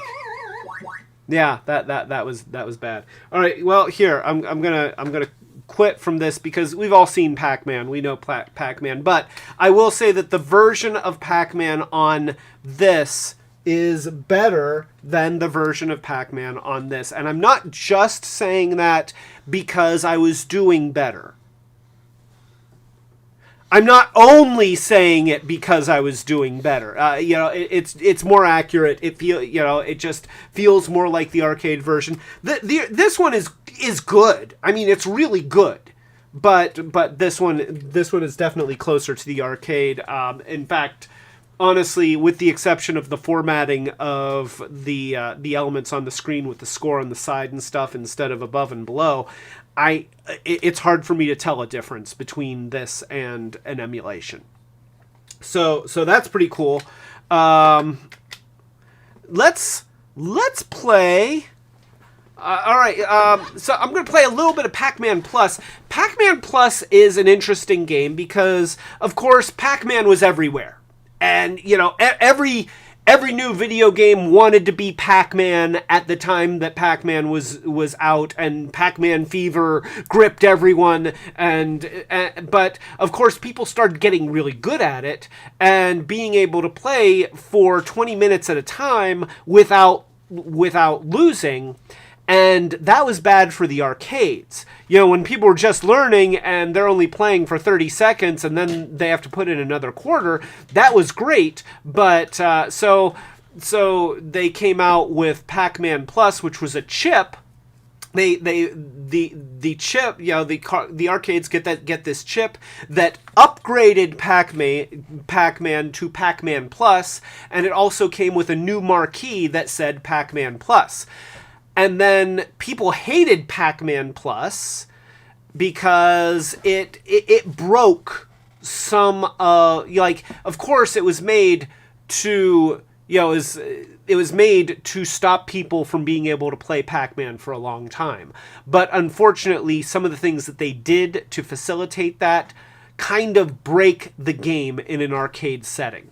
So, our author Joy Thayer says, have any of you ever played Professor Pac-Man? Rare trivia game. I actually played it in an arcade. I have heard of it, but I have never played it. Yeah, I know that it exists, but I've never played it. So, all right, let's try this. It runs a little faster, and it has random effects when you eat fruit. But the most notable thing is that when you eat the power pellets, randomly one ghost will not turn blue, and that feature destroys Pac-Man. Because it means that you can no longer plan your attacks, because if you corral the ghosts so that you can eat them all quickly, there's a very good likelihood that one of the ones that you're set up to eat will not turn blue and you will die. And and people hated it. And most of the arcades, after getting the upgrade, then pulled the chip back out, so you would see these Pac-Man machines that said Pac-Man Plus, but they were just playing original Pac-Man. So you got the green screen, that's cool, and notice that it's much faster, and I like that.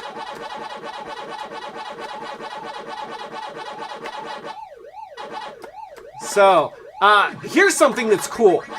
So the fruit acts like a power pellet, and then the ghosts disappear. They also get teleported. They do not just stay wherever they are. And so, you know, the fruit become much, much more important. Yeah, and you see, Inky did not change. If I had tried to set it up so that I could just chomp Inky, then I would have died immediately.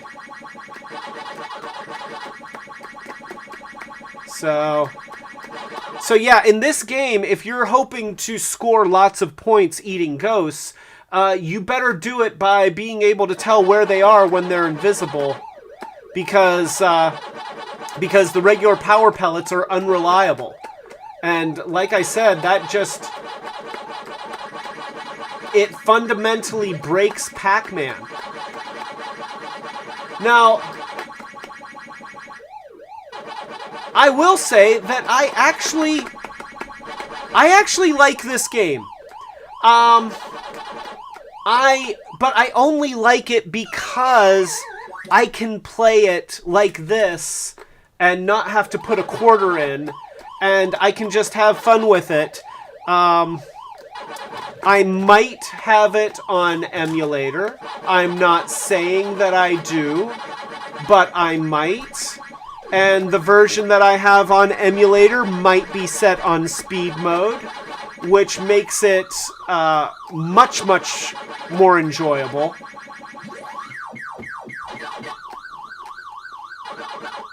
And so, you know, when you can play it on speed mode and you don't have to worry about how many quarters you lose, then it's a fun variation on Pac-Man. But in an arcade setting, it pissed people off. And I can certainly understand why most arcades just got rid of the chip.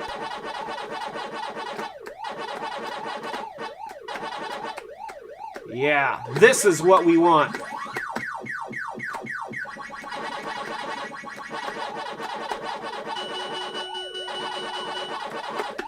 Oh, I'm gonna die. Oh, no, I'm not. Okay. I thought I was gonna die. Whoa! Oh, I missed the turn. I missed the turn. Don't miss the turn. You'll die if you miss the turn.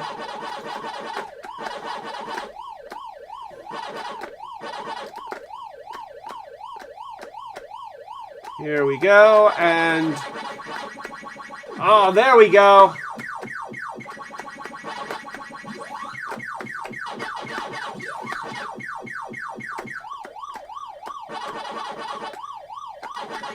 Oh, see, that was risky. If Pinky had not turned, I would be dead.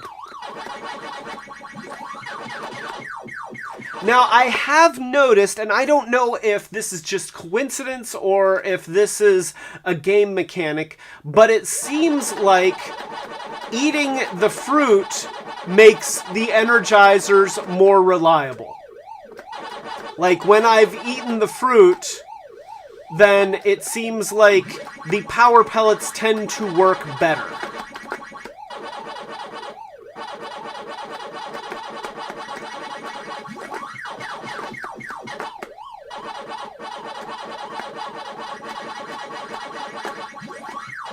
Oh! Oh! That was painful. That was bad. All right, so that's Pac-Man Plus. Let's get out of here because you know it's Pac-Man Plus. Super Pac-Man. Do we want to do Super Pac-Man? Do you guys want to see? So let's see. Oh God, Blinky on Cruise Elroy mode is crazy here. Yeah. So anyway, yeah, let's do Super Pac-Man. Super Pac-Man is the official sequel to Pac-Man, where Ms.Pac-Man was originally a hack that got adopted by Midway, and I think that Namco might have sued them over it. I'm not sure, but this is what was supposed to be the second Pac-Man. But while this was in development, somebody came up with Ms.Pac-Man, and it's like, whoa, this is great, and people really didn't like this. But you know, it's okay. So you have a simplified maze here, but you have keys that unlock the doors. And at different levels, the keys unlock different doors, which sort of changes the dynamic of how the maze is laid out.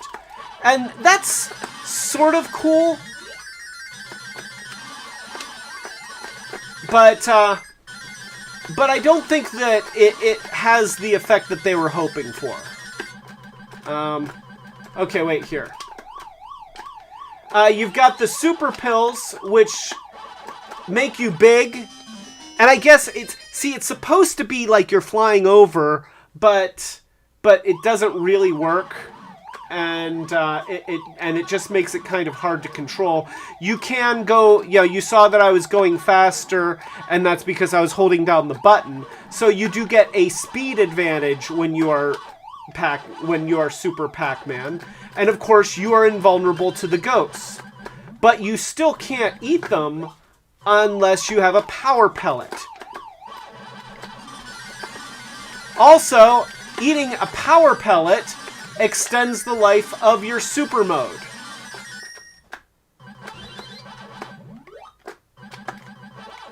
So, you know, that's Super Pac-Man. The best strategy with Super Pac-Man, because you're so slow as regular Pac-Man, and there's the maze is so limited that it is very, very hard to control to play at all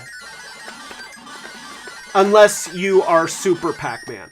And with that being the case, your strategy is to just stay super the entire board. That's the best thing that you can do in that case. Just try and stay super as long as you can. You know, I'll spend the first part of each board clearing away as many keys as I can, You see that I have a pretty standard pattern that I use. And I'll get rid of some of the fruit items. And then I come down here. I get a super pill. Become super. And then rush through as fast as I can. And I don't ghost chase. I don't explore the maze. I just get through each level as fast as I can. Because if you're not super, then you are in trouble. I'm going to show you one other thing that you can do in this game that's kind of awesome.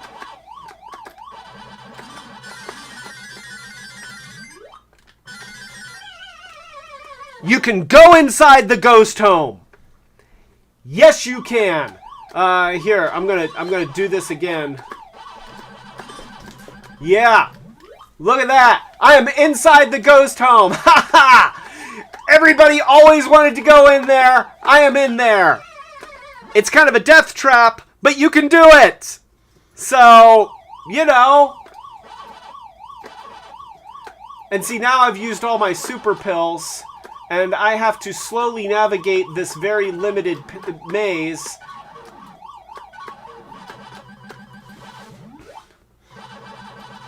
You can't bust through the walls.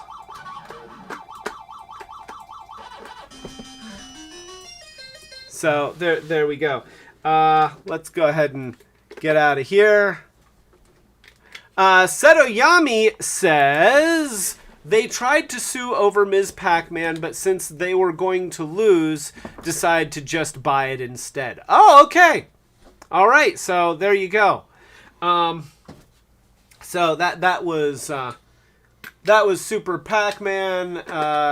And do we want to show what Pac-N-Pal is? Have you guys seen Pac-N-Pal?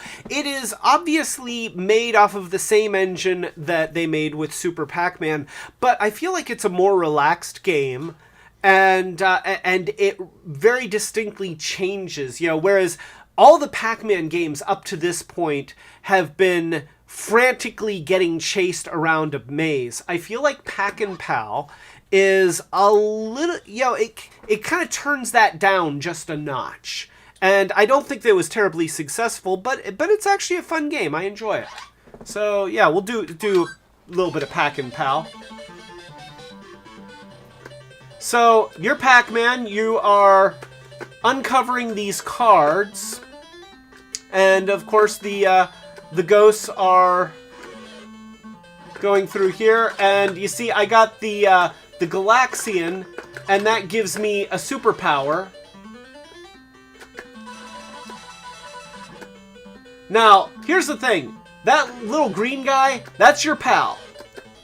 And when you unlock an item, then he's going to grab it, and he's going to try and take it to the ghost home on your behalf.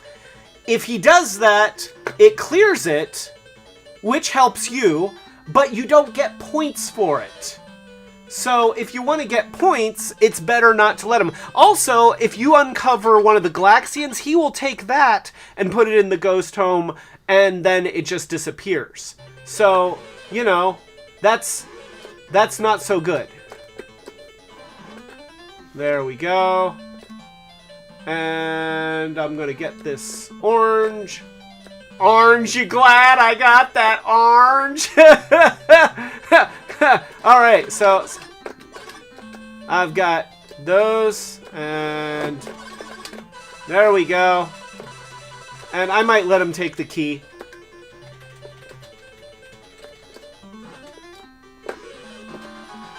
And unfortunately, the other Galaxian was my last guy, so I didn't even get to blast more ghosts. And let's go here. And so this is just a guessing game. You're wandering around the maze, uncovering as many cards as you can before you get to the ghost. Okay, I got all of them. So that was good. That was good. I made a lot of points doing that. And let's see. Let's go over here. Get the apple. And we'll get the orange. I like to compare those. Oh no! Oh no! Oh, that wasn't so good. That wasn't so good. All right, so get the key. I'm gonna, yeah, I'll just. And I gotta do something here. It's really congested up here in terms of ghost traffic. I'm trying to get these cards. Oh, there's a special. All right, so there's my, and the Pac Pal has got my special. Okay. And so here, I'll smoke these guys. Yeah, you are smoked. You're like meat. No! Okay. Yeah, just take that. See, my Pac Pal helped me. He helped me. Because I was dying there, and he, okay, so, anyway. There we go. We'll get that early. And we'll uncover. And unfortunately, I just have to grab that now.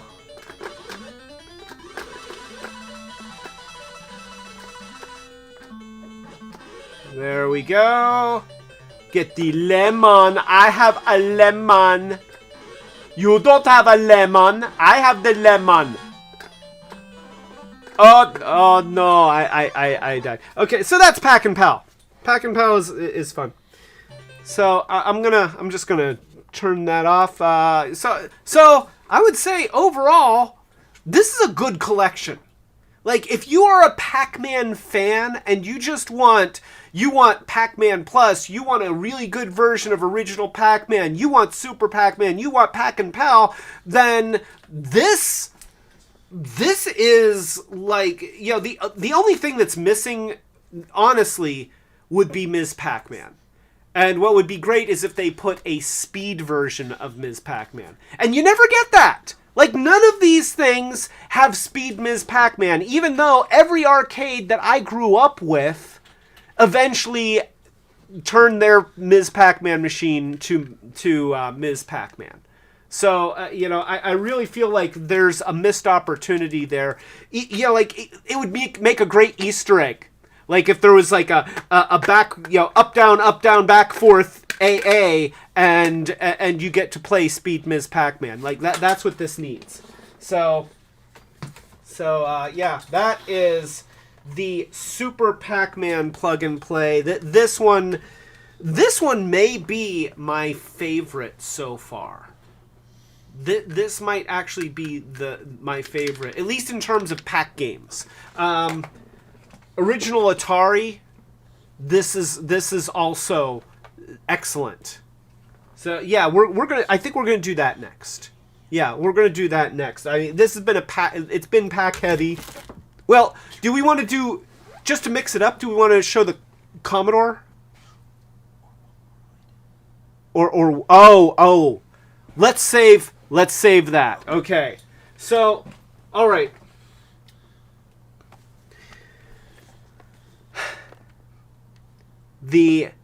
This is the PacMan 256 PacMan joystick.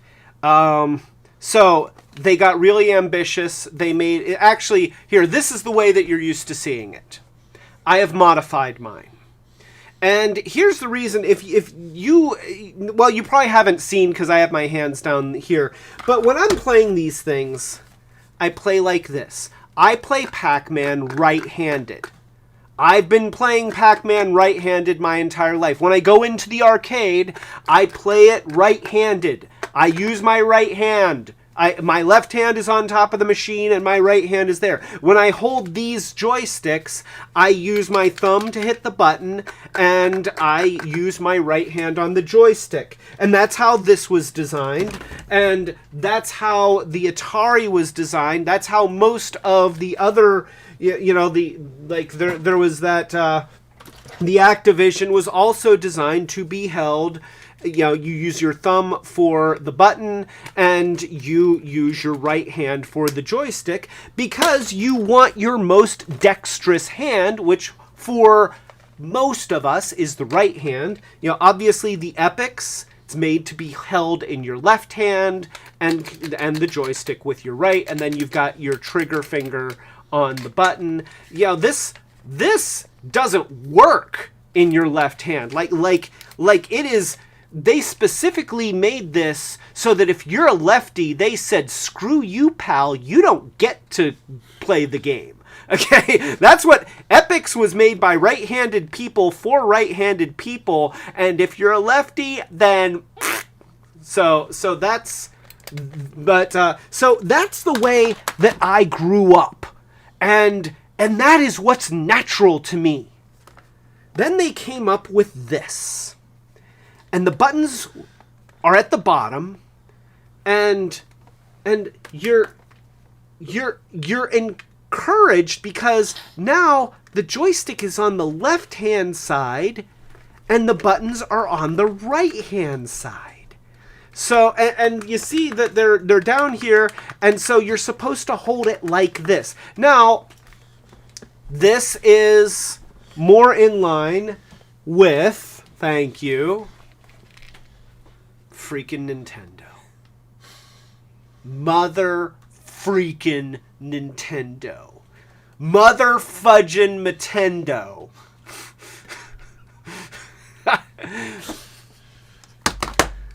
I feel, yeah, and you know what? Most fighting games, like you go into an arcade and you see Street Fighter, they would have the joystick over here and your 6 action buttons over here, which kind of made sense because those games required you to do like AAX, BXA, back forth to be able to go and shoot a fireball out your face or something. Okay, so, the fighting games changed the dynamic where your most dexterous stuff was happening with the buttons rather than with the stick. So it kind of made sense, and then Nintendo comes along with their stupid gamepad, and it's like, okay, now you're going to be controlling things primarily with your left thumb, and your right hand is left to do 2 buttons. That's it. You're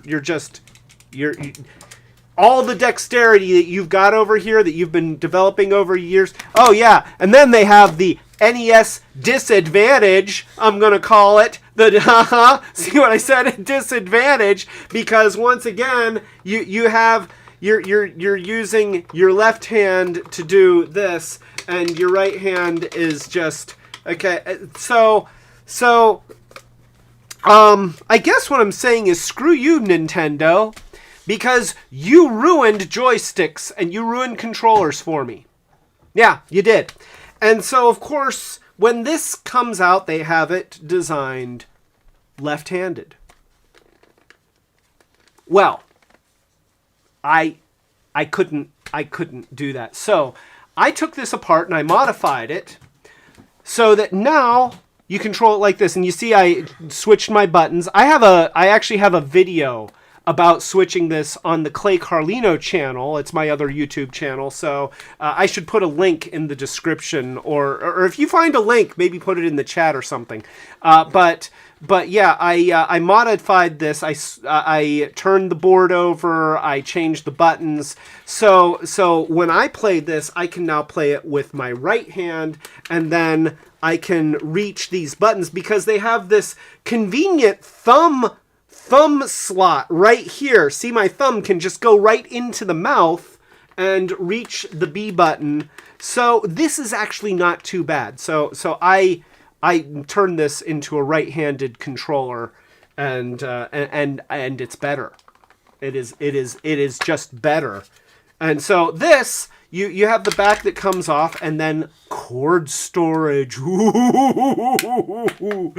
the OCD is so strong. And then you can even put this back on. You know, they have the little slot there, so you can put that back on. And then we will plug this into the little thingy. There we go. And we'll just turn it on right there and go to the thing, and it should come up. There we go. And so you have a lot of games here. Okay, we have Pac-Man, we have Super Pac-Man, we have Pac-N-Pal, we have Pac-Man Plus, we have Pac-Man 256, which starts you on the last level of Pac-Man, and if you beat it, you get to see the kill screen. So, for those who don't know, Pac-Man, they didn't design it with an end.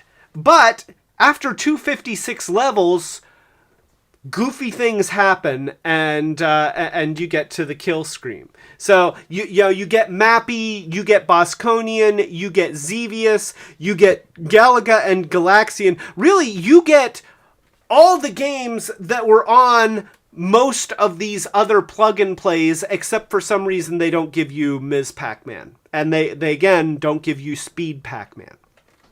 So, but now I will say, this joystick, it's all plastic. You know, it's, whereas these had a nice metal shaft and they felt solid, this doesn't feel nearly as solid. It's, it's bigger, it's less comfortable, even though I did an amazing job modifying it to be right-handed.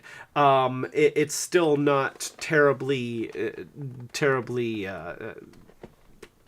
comfortable, and it's definitely not ergonomic by any stretch of the imagination. There's New Rally X. Do we want to play New Rally X? Because I don't know what makes Rally X new, but let's find out. So we got the red car, we've got the checkpoints, we've got the special checkpoints. Oh, there's a lucky checkpoint. And there's some kind of... and there's my smoke screen. Okay, well... And... here we go. Oh, it's a map. What was that? Map on the right side. It's got a real map. Oh, it's got a real map. Yeah, we've got a real map happening. Okay, well, I kind of went way further than I needed to. There we go. Oh, and I feel like it plays a little bit slower than the other version, which, considering that I was really bad at it before, maybe that's not such a bad thing. You know, for us old timers that have a hard time, and I still managed to go headfirst into another vehicle. Which I feel like he should not be so eager to just smash into me. Like it's gotta hurt him too. He's not driving around in a little dragster bulldozer. He's just driving around in a regular car like me. So he's blowing up too.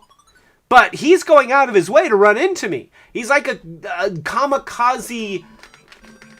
There. Yeah, take that. You.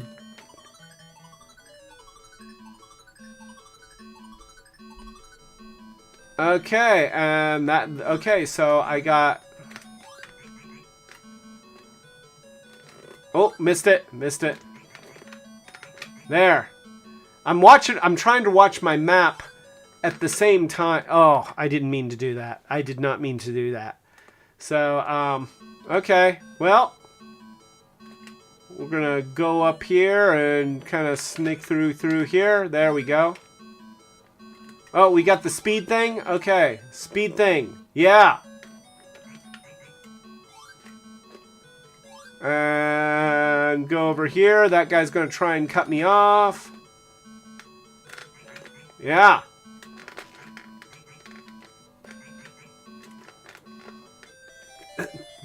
I'm great. I'm great at this. I am so good at this. Yeah. I'm an expert at New Rally X.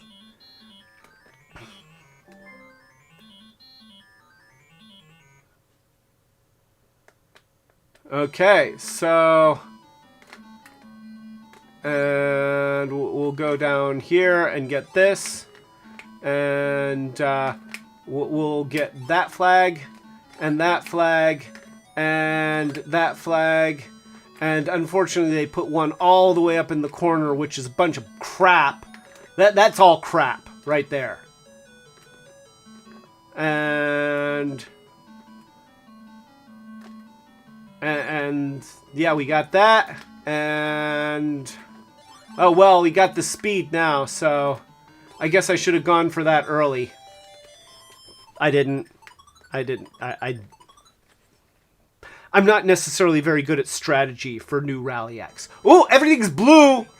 Well, that's something. Okay, look at how lucky I am. This is the lucky flag. So I've got luck happening, and every now and then, I feel like the exhaust thing is like little car farts. Oh, I want the speed. Yeah, I think. No, that's just special. It's not speed. It's just special. There. And,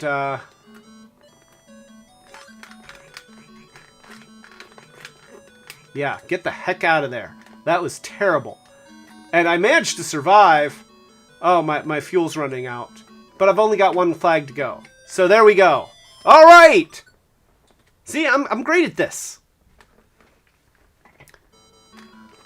And there we go. Oh.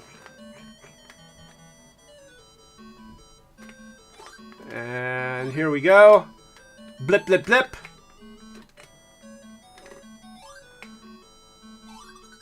And we've got the lucky flag again. I'm getting the hang of this. I have discovered a whole new world. You know, I'm gonna get the... Oh, okay. I was gonna try and get the special... And blap! Yeah. That just happened.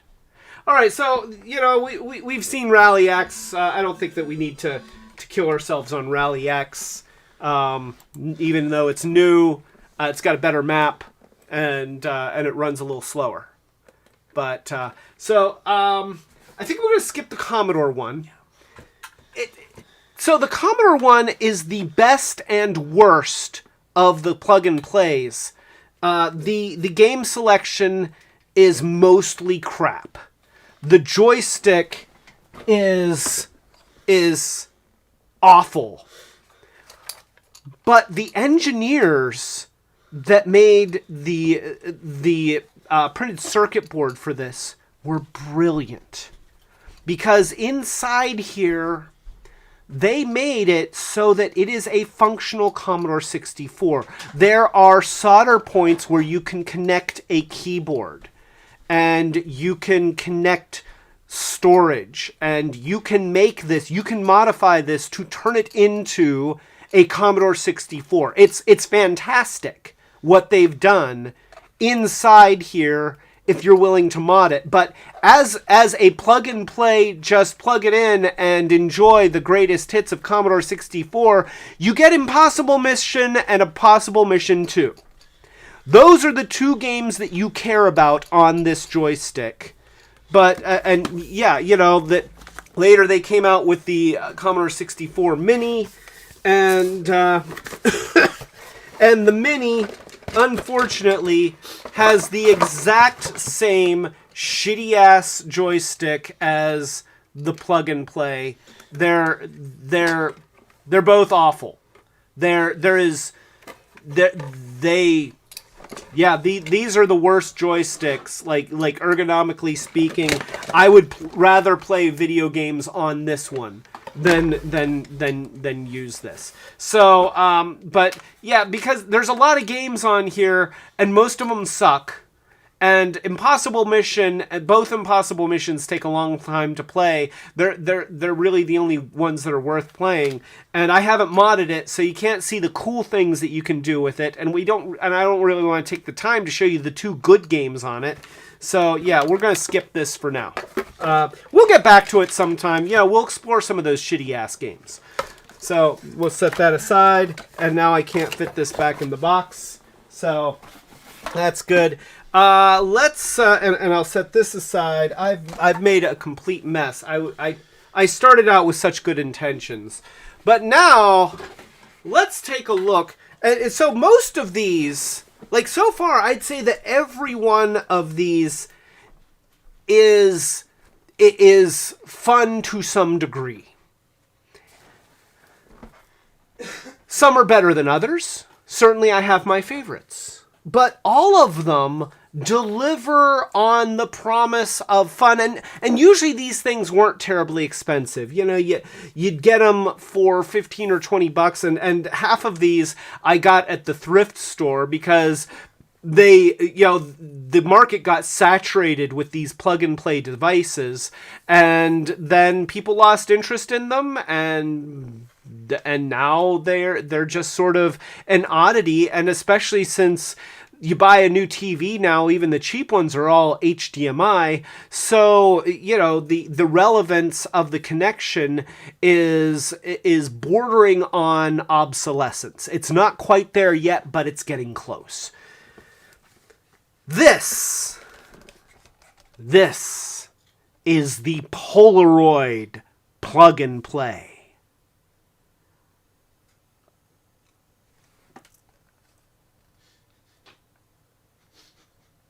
That's right, Polaroid.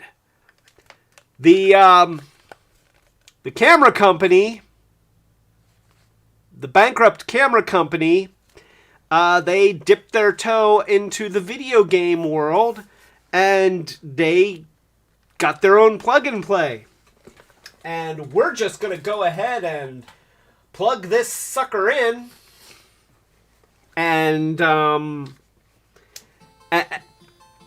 now it's on, and we have a picture of sort of a car.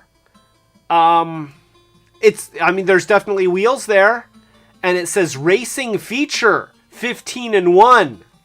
Okay, well, modern control configuration with a D-pad and a directional stick and 4 buttons. These top 2 are marked turbo, and this is A and B, and it's kind of doing weird stuff.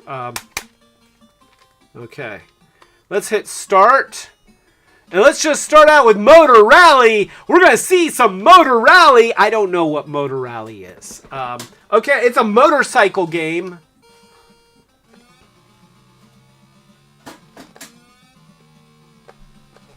And let's see. Well, okay. So holding the A button gives me the accelerator, and then you run into a sawhorse in the middle of the road. Okay. So I'm just gonna. It seems like holding down the A button is how you play this. And the other motorcycles seem to kind of veer towards you. I don't know if you can go off the side of the road. Okay, it'll just screech and slow down, but you don't die, so that's better than pole position. Oh, and if you touch something, you just stop, and then take an annoyingly long time to speed up again. So here we go. I avoided the sawhorse, so that's good. And I avoided him. And I'll avoid him. And I'm really just avoiding the same guy over and over again. And, avoid the sawhorse. Alright. I'm great at this. I am so good, except I ran into the sawhorse and then I just... So...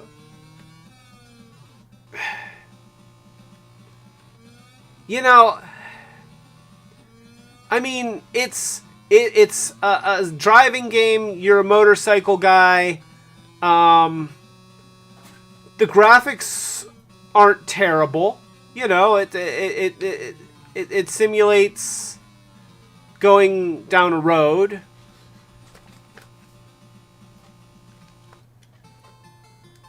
But I have to say, it's not fun. That was just not fun. Having a game where it's just you run into something and then you go slow, you know, and you just stop and you start getting into a rhythm and then you bump into something and you just stop and take a long time to speed up again. That game wasn't fun. I'm sorry. I wish it were fun. Like when I was passing guys, it's like, okay, you know what? I'm kind of into this, and then I'd bump into something and I'd stop. And it's annoying. It's frustrating. It's just, and I don't even get the benefit of like a cool explosion. You know, it's just anticlimactic. It's like, okay, I'm going. Oh, I stopped. And then it says time up. So it's like there's the seeds of what could be a fun game in there, but they didn't succeed in having a fun game. So all right, well that's not the only game. So let's not dwell on that. Let's go with Runner Car. It's Runner Car. We're going to try Runner Car. I don't know what Runner Car is. I have no idea. Okay, well, we've got a little car. And I'm pressing forward with the joystick. And there we go. Oh, there's a sawhorse in the middle of the road. Hey, there's money. I know money when I see money. Oh, there's a sawhorse. Okay, so I'm holding down the... Oh, I missed the money. And then once again... So I'm noticing that there seems to be a modus operandi with the whole you run into something and then you just kind of stop. And then it takes you a long time to speed up again. And it wasn't fun in the last game that had good graphics. And it's really not fun in this game that has kind of crappy graphics. Oh. This is sucking away my will to live. This is really... Wow. Yeah, let's just stop. Let's stop that. That's... Go down? You want me to go down?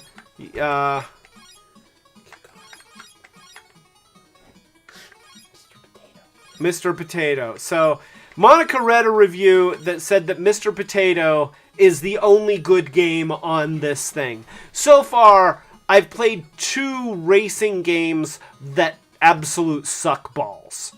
They are just these are games that you give children if you want to punish them for being bullies at school. It's like, no, you're going to go into your room and you're going to plug this into your TV and you're going to play every one of those racing games all night long. And if I walk by your room and I don't hear the sounds of this game being played, then you are in trouble, mister.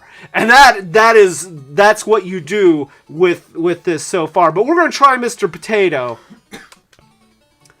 One day of Mr. Potato. Push start. And, okay, I can climb ladders. I can apparently spit. Oh, look at that. Okay, wait, here. And I see a key. Oh, wait, that guy came back. Okay. I can't seem to jump. There is no jump, but I can safely fall off stuff. No, I don't want to. I don't want to touch him because I know an enemy that kills you by touching you. I wish he didn't come back. Like that's unfortunate, and he comes back quickly. All right, so maybe if I use the D-pad. Nope, the D-pad doesn't. Oh wait, here. There we go. And there we go. And now I'll go and I'll spit on him. And I really wish I could jump. Oh my gosh. That's... And see, I can't get up there. See, and look. See, he... As soon as I came up there, he jumps over. Okay, this is... Also, lining up with the ladder is really difficult.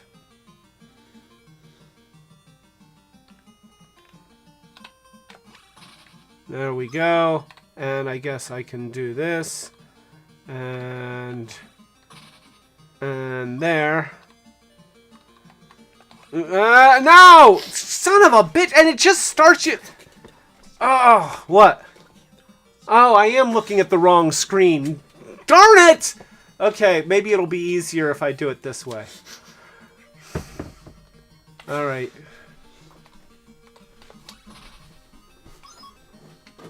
Okay, it is easier to play if you're actually watching the right screen.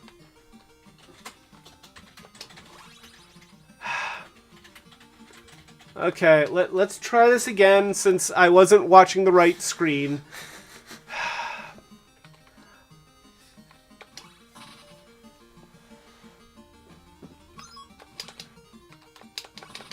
There we go. And I spit on that guy. And I'll spit on that guy just because I can. And take that key. That's unfortunate. And there we go. And he's going to come back before I can get up there. There we go. There. And take that. And then maybe I go up and I get this thing in the cage. Oh, I got the thing in the cage. Okay.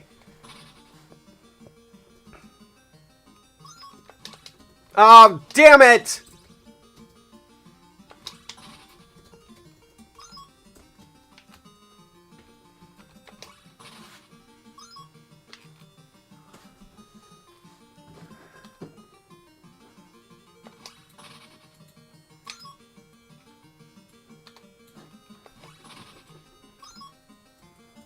And okay,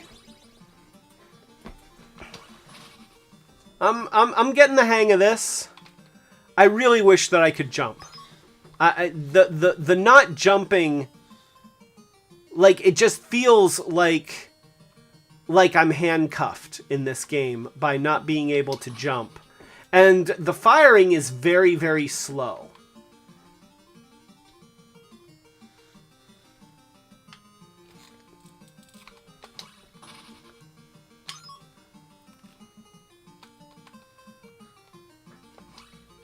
Oh, really? Son of a... Yeah. Screw you! I hated you in Gilbert Grape. Alright, so I gotta get past this thing. This is never gonna work. This is a suicide run right here. Yeah, and see, notice that as soon as you get up there, he changes direction. So it's not like... And I hate that, like, the fact that they didn't go to the trouble of designing a... Anyway, notice that the jack-o'-lanterns are a completely design that the main character or platform assets are a completely different design than the main character or platform assets. It's like everything is 8-bit, but the pumpkins are 16-bit. Let's... Yeah, they're weird.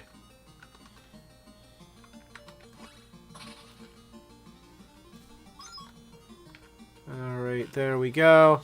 And see, okay, you know what? I'm done with this game.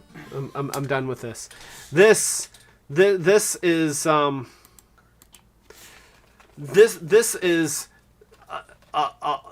the most unfun thing that you can plug into your TV. Yeah, I mean, Mr. Potato, it's better than the other games that we tried to play. Oh, and Osaka Jack is here. Osaka Jack, you got here just in time to see me play Mr. Potato on the Polaroid Plug-N-Play thing.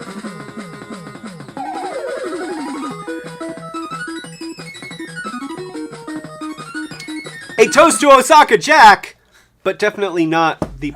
This is terrible.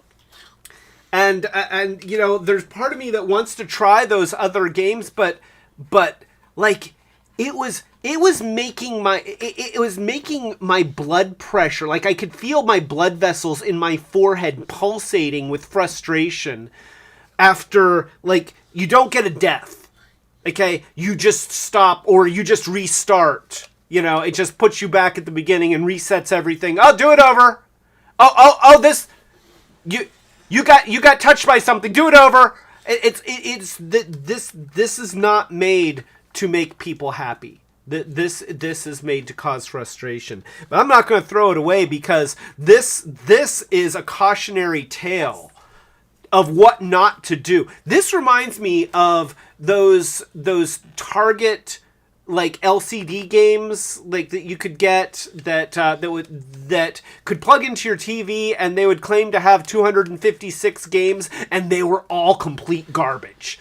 That's what this is. It's a collection of garbage games, and that's, you know, if you're trying to enter the video game market, creating a Me Too item that has no play value, that's so the article mentioned that these were all some kind of bonus game included on Polaroid DVD players. Well,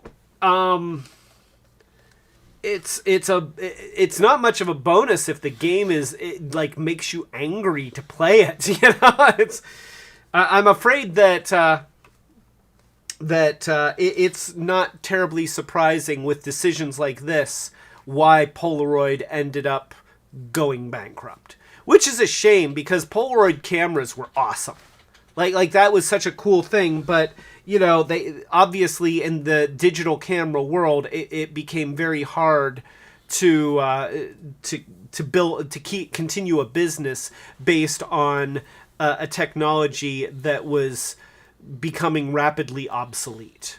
In fact, it really just did become rapidly obsolete. You know, it's like overnight, as soon as you could take a picture and print it out on your printer at home, the Polaroid camera was dead. And now, you know, but so that's almost all of our plug-and-plays. There is one more. And this is a plug-and-play that you've probably never seen. You might have seen things like it, But this is, in my opinion, this is probably the original plug and play game. It's got multiple games on it. You put batteries in it, and you just connect it to your TV and go. This is Electronic Scoreboard from Radio Shack. Yes, Radio Shack. Oh yeah. Here we go. This is it. It looks a little bit like a late 80s wireless telephone. You know, like one of those big ones that had the big antenna thing. It's got really cool switches on it. And clicky, very clicky. I mean, this is great. Listen to this. I mean, just that is worth the price of admission. So yes, we have. I've got a little bit of a nasal thing happening here. So there. Okay, we fixed it. So yes, we have Radio Shack Electronic Scoreboard, and we're just going to turn this on right now. And it's a little bit glitchy. It wasn't glitchy the other night when I was using it, but yeah, let's go ahead and take a look at that. Huh? So, now this is tennis, and then we have hockey, and then we have squash, and then we have practice. Practice is the one that you can play single player. The other ones are intended to be two player. We're going to start with practice here. I'm going to take it off of auto serve, and I'm going to and let's see. I'm going to leave my bat sizes large. Let's go ahead and turn the ball speed to fast. You know, because we want some excitement here, and we're going to reset it. So there we go. And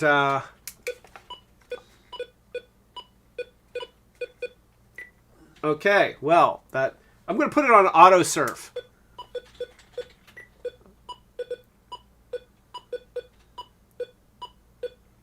Ah!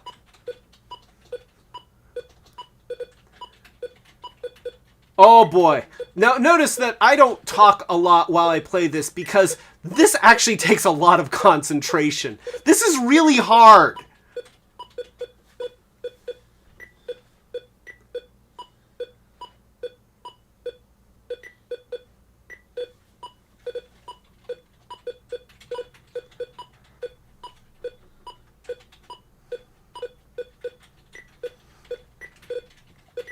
Okay, and the score stops at 15. All these games, the score stops at 15. Notice that the ball just goes right through the paddle. We'll take it off of auto serve because that's annoying. I'm going to turn the speed down. Let's go ahead. Okay, let's have some fun with this. So we've got. Let's go to tennis, and you know I've got two knobs here, and I've got two fingers. So let's do this. All right, this is single player tennis, and we're gonna hit reset. All right, so yeah. Oh, darn it. Okay.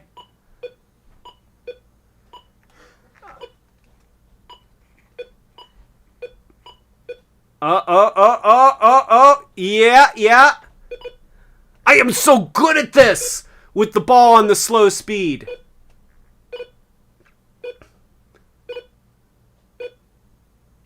Okay, I don't want to move either paddle.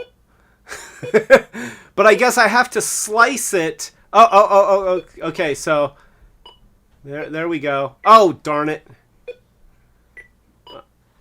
And there we go. There we go.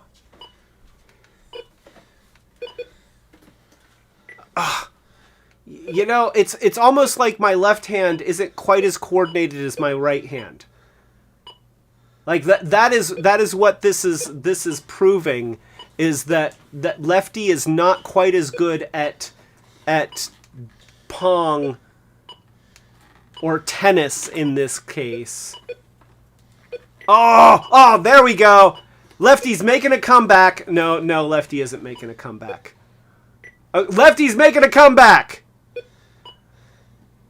Did you see how Lefty like smashed the ball on that serve? That is. Oh, I'm so good at this.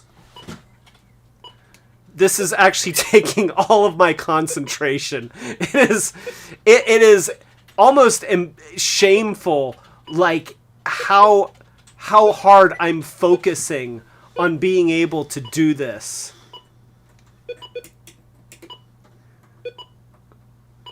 I think Monica's trying to get my attention, but I can't look away from the screen, because if I do, then oh, Lefty tied it. Lefty tied it. Oh, Lefty's got the lead. Holy crap. Lefty's got the lead. I'm ambidextrous. That's what this means. I have made myself ambidextrous by playing Pong.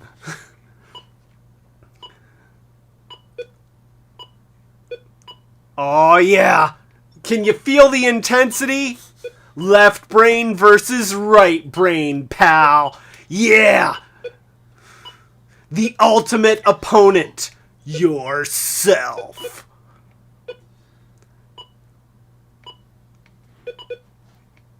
Okay.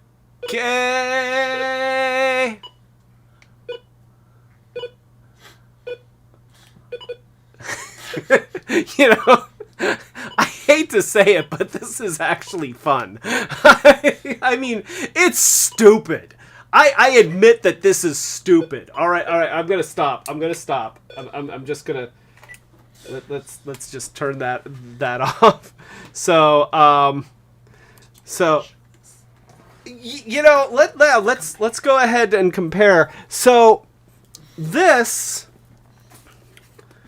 is the Magnavox Odyssey 3000. Strangely enough, in Magnavox's universe, 3000 is less than 2. Because this is the predecessor to the Odyssey 2. This is a Pong machine. And it also, coincidentally, this is also battery powered. We don't have batteries in this one, right? But yeah, so this is the Odyssey 2, and this is the Odyssey 3000, but this came years before that one.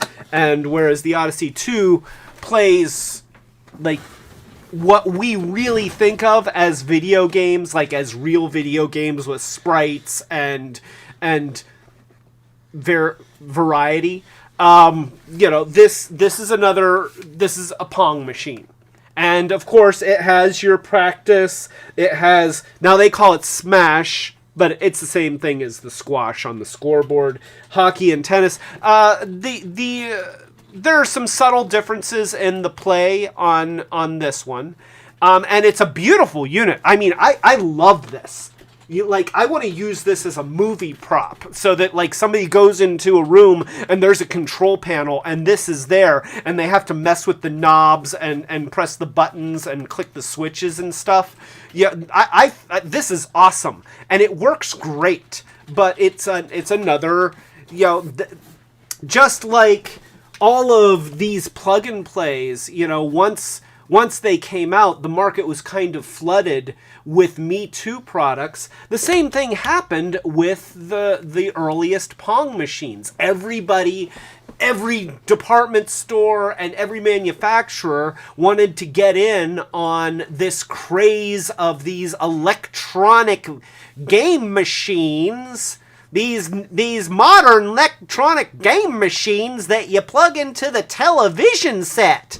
And so, you know, Magnavox actually had a bunch of variations on this. They had one that took cartridges, but the cartridges didn't have different programs on them. They just had jumpers in them that essentially were the same thing as changing this selector dial.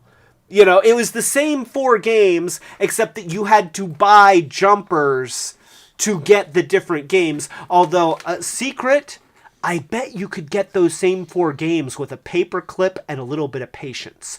So you know, but, and believe me, if I had the chance to get my hands on one of those, I would want that. That would be like gold.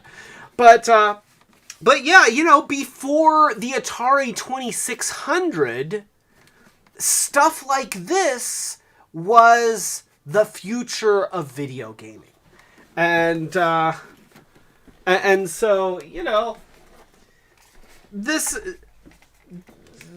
is dated, but, you know, there is something charming about it. And it still works. It takes 6 AA batteries, and I had to hook it in. You know, it's an RF. It's creating an RF signal.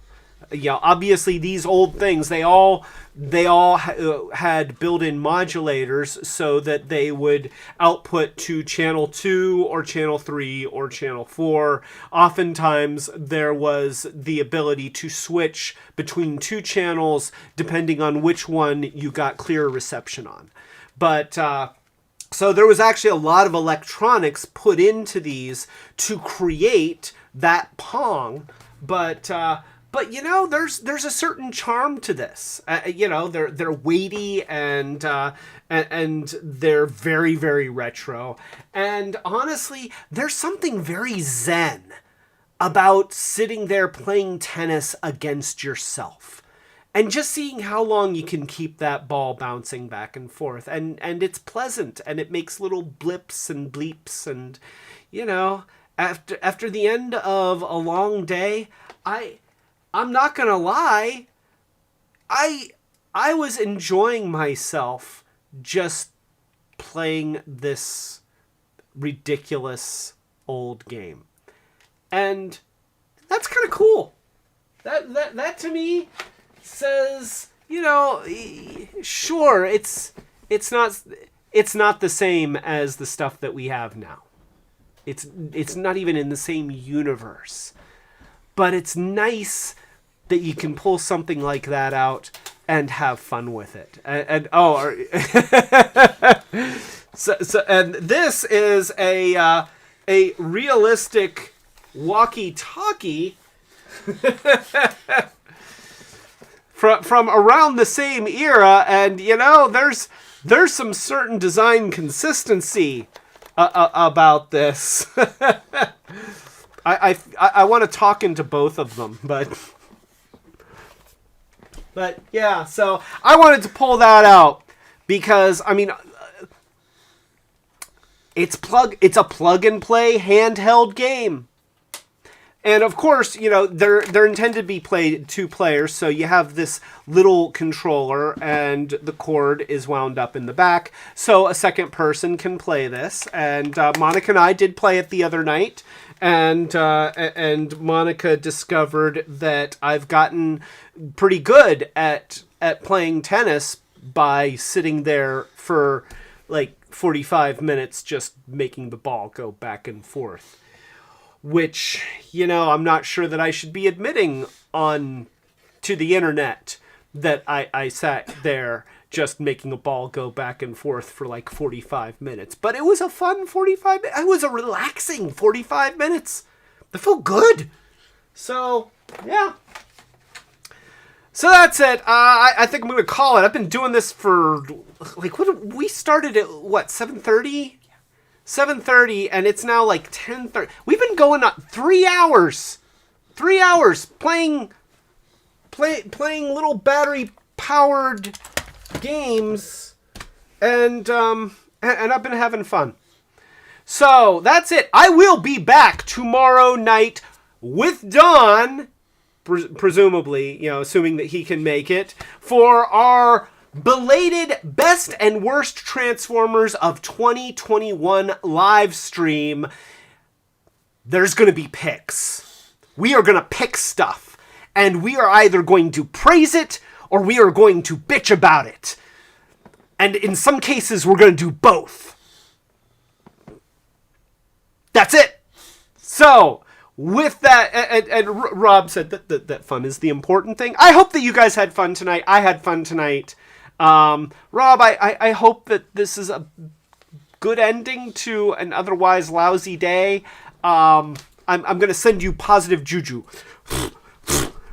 See, when I put my arms up, I'm sending you positive juju. If I put my arms down, that would be stealing away your positive juju. But I'm sending it to you. Arms up. So, and we'll be celebrating Rob's birthday tomorrow. We need to get a cake, like an actual, like a cake. So happy birthday to Rob early, and we'll celebrate it tomorrow. But anyway, so that's and yes, look forward to keeping toys out of Don's mouth. Oh my gosh, it's gonna be rough.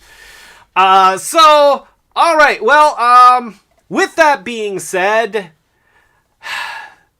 thank you. And I will see you tomorrow night. And this is Clay telling you to keep it Retrobot. And you just can't get too much more retro than a Pong machine. That looks like a 1980s wireless telephone, but was built 20 years before even a 1980s wireless telephone. Oh gosh. Yeah, that sad PacMan. Thank you, Rob. Have a wonderful evening. Have a great evening. I'll see everybody tomorrow night. And I guess I should probably hit the stop at some point. Take care, Grayscale. Thank you everybody for showing up.